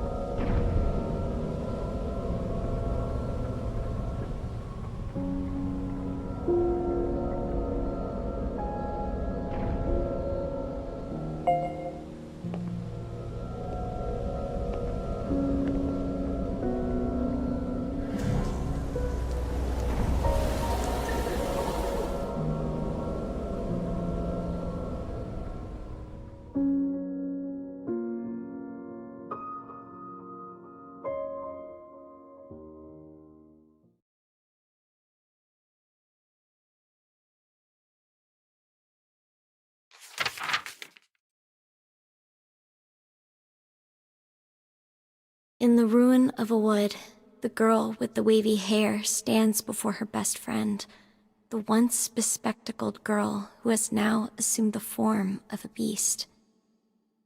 She has a question that must be asked.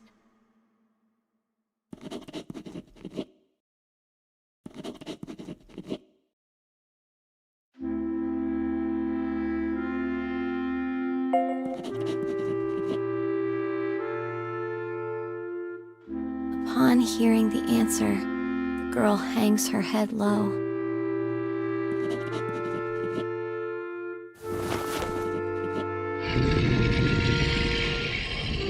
The cry of the beast and the enmity of the girl swirl together amongst the quaking trees.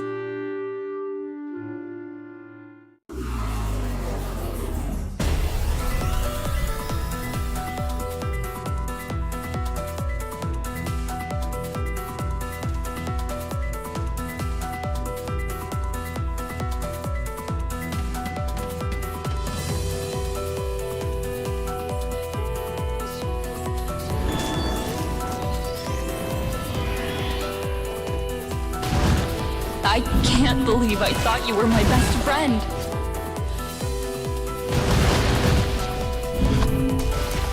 Why don't you understand? None of you believe me. I hate you!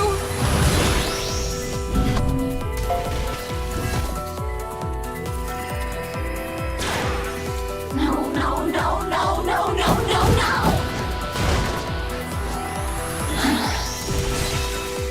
I wish this world would disappear.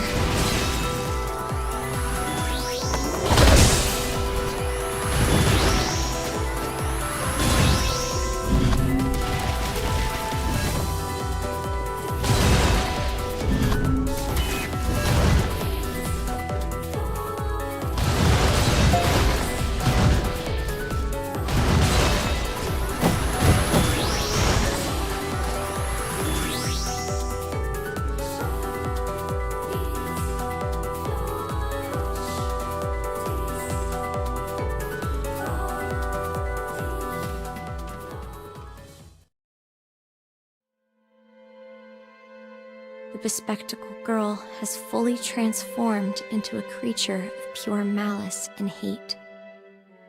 As her best friend collapses to her knees, she directs a spell at her.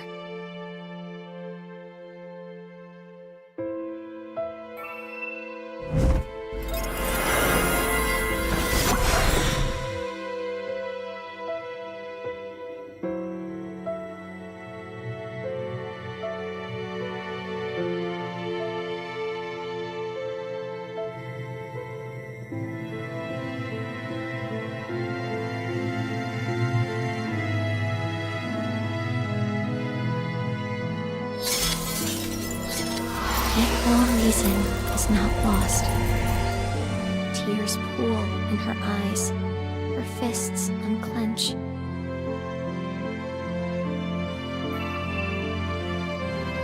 With her human heart returned, the girl extends a hand to the one she has always loved.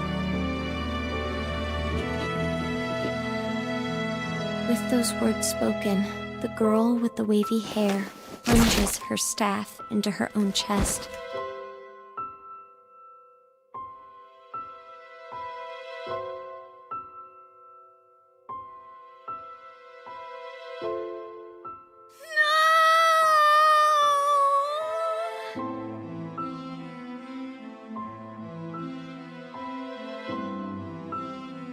The pitiful beast clings to the weathered and clouded mirror, begging for salvation.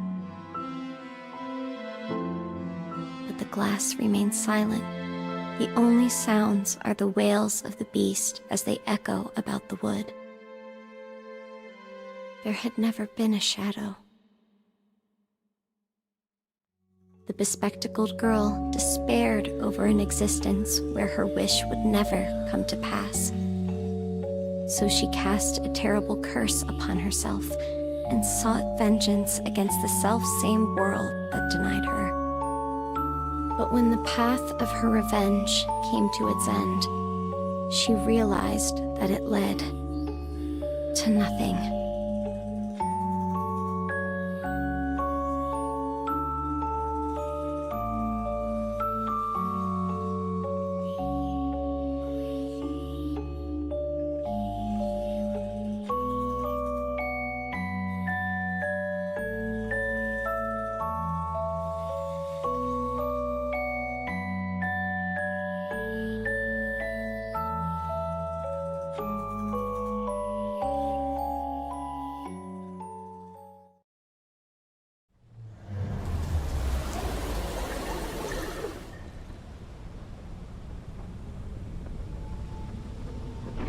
Well, I guess they were together at least.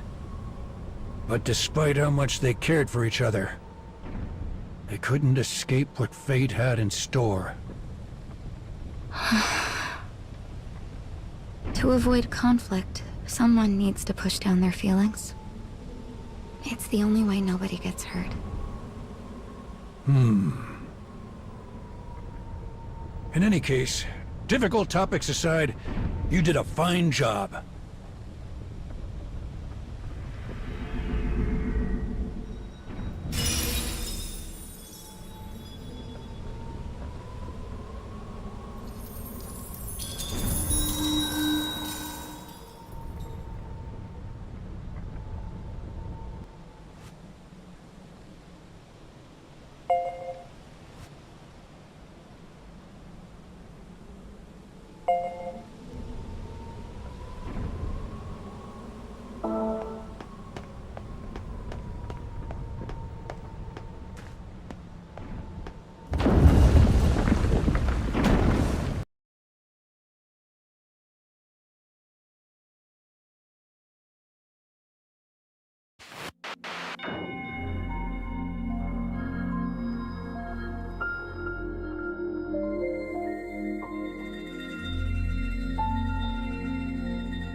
Another dead end.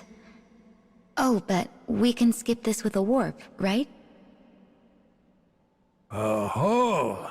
Someone's found her big girl pants.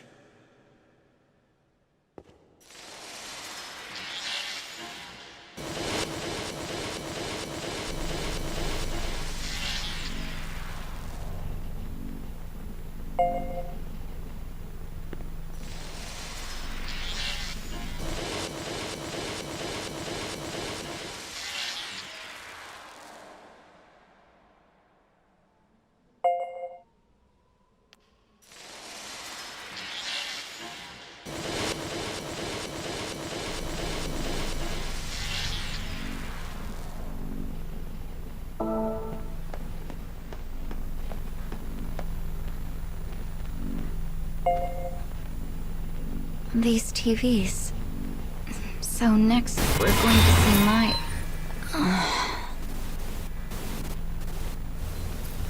Facing the past is the responsibility of the one who desires to change it.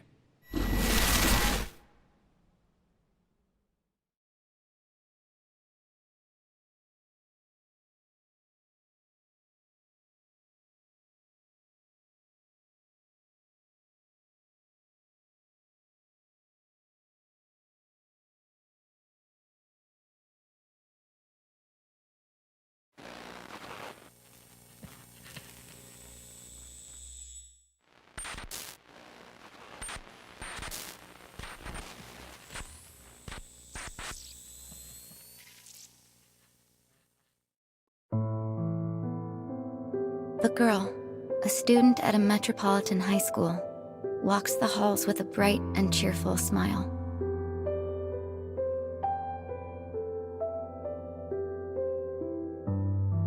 But hidden behind that brilliance is the truth of the unhappy life she lives with her father.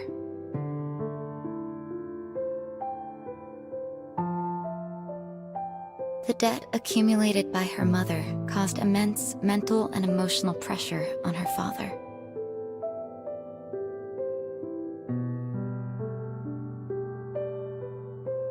But she continues to wear a smile, for his sake.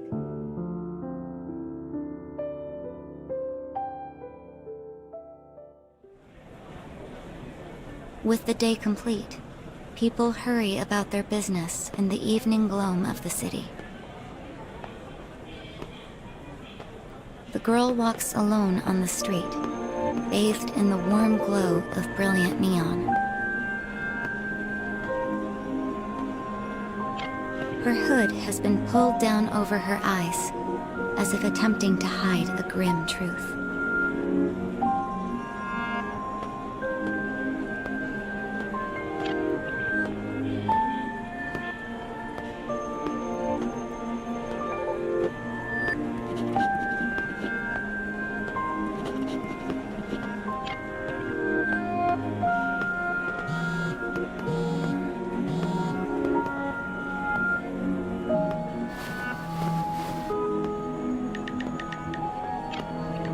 When a message comes to her phone, she glances down before typing a simple reply. Almost there. Urged on by her client, she picks up her pace.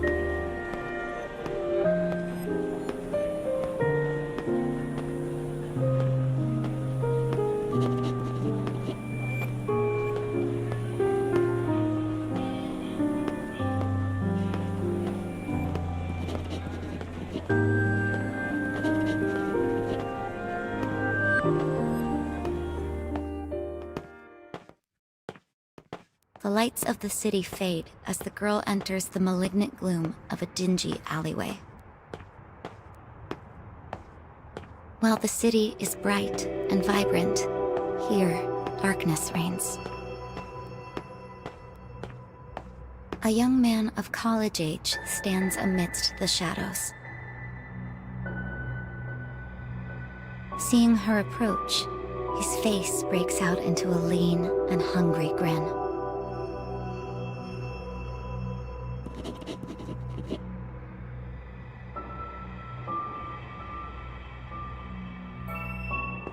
She takes his money and hands him a small bag in return. A bag containing illegal drugs. This is her secret, the profession she has assumed so she might repay her family's massive debt.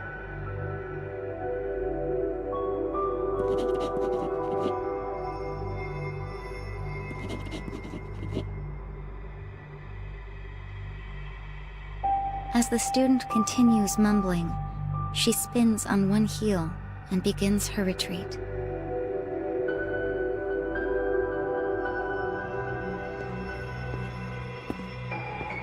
Guilt, that old, familiar friend, rises in her chest.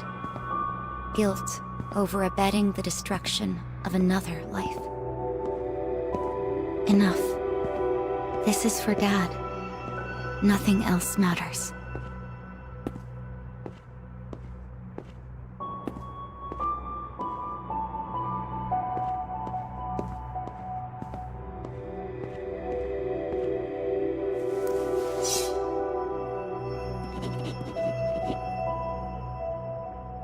Suddenly, a knife appears, as if conjured from the dark. Fearing what the man might do, the girl dashes away.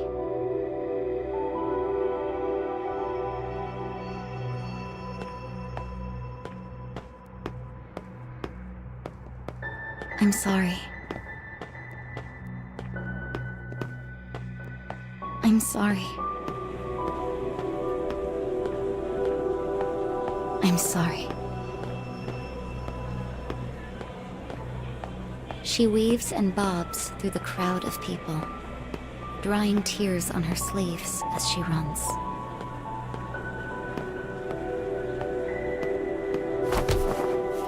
Suddenly, a collision. An impact.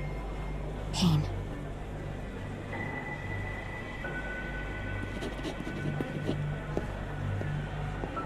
All she wants, all she has ever wanted, is to live a quiet life with her father. She has risked everything for this one small wish.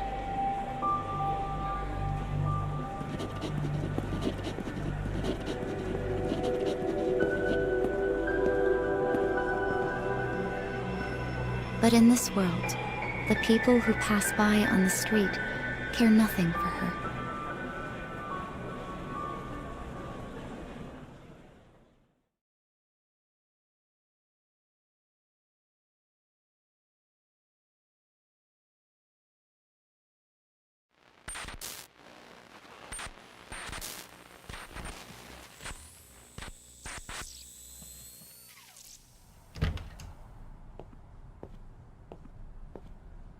The dim fluorescent light barely illuminates the room. "I'm home," cries the girl as she forces a false cheer into her voice.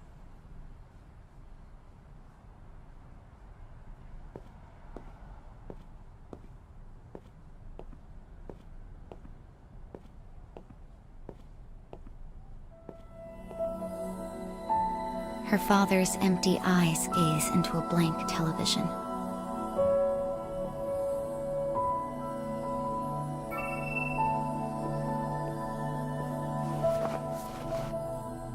Pressing on, she sits down and begins excitedly telling him about her day at school.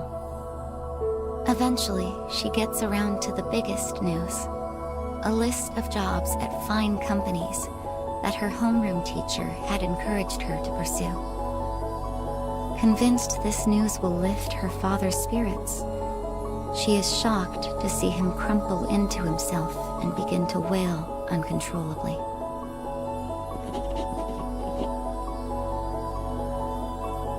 As he sobs, he speaks of the shame he feels in being unable to provide his daughter with the higher education she deserves. As she calls out to her unstable father, her true feelings burst to the surface.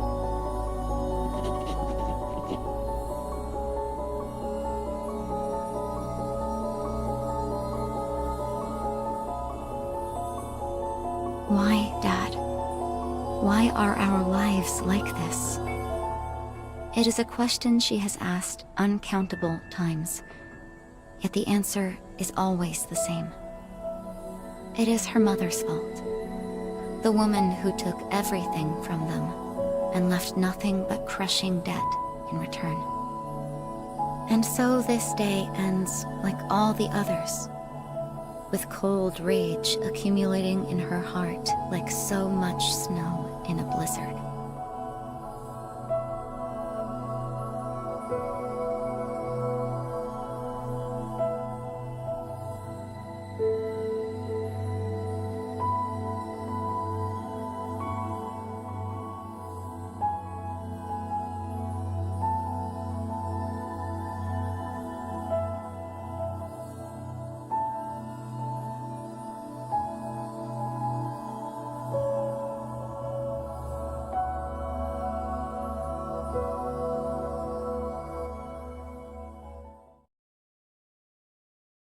It's her fault. It's all her fault.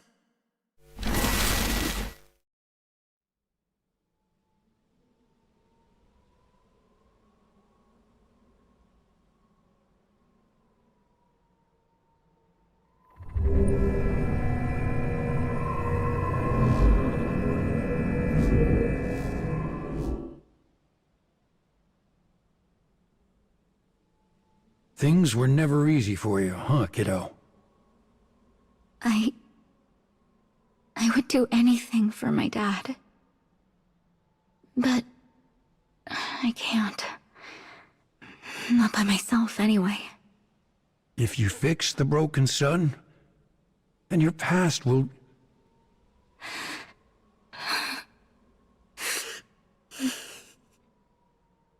Hey, easy there. Tears don't suit you. Now come here and give Papa a hug. You can even wipe your snot all over me. I don't mind a bit. I'm good, thanks. Ha, there's that smile.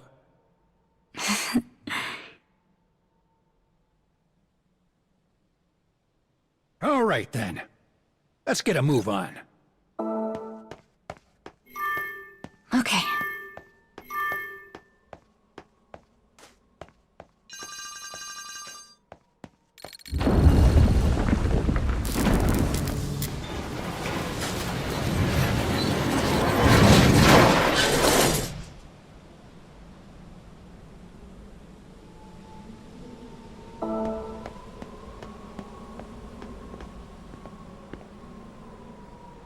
You know, I think it's time for me to start putting in work so I can keep seeing that smile of yours.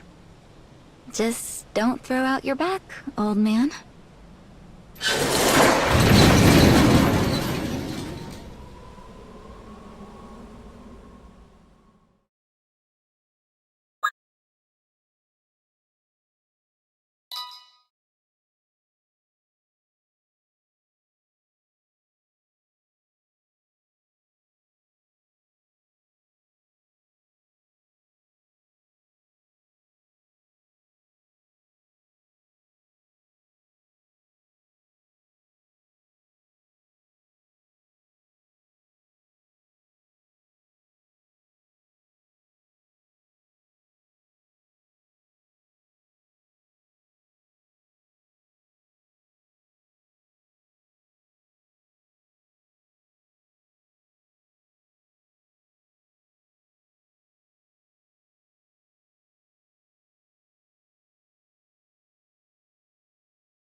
Did my phone update again?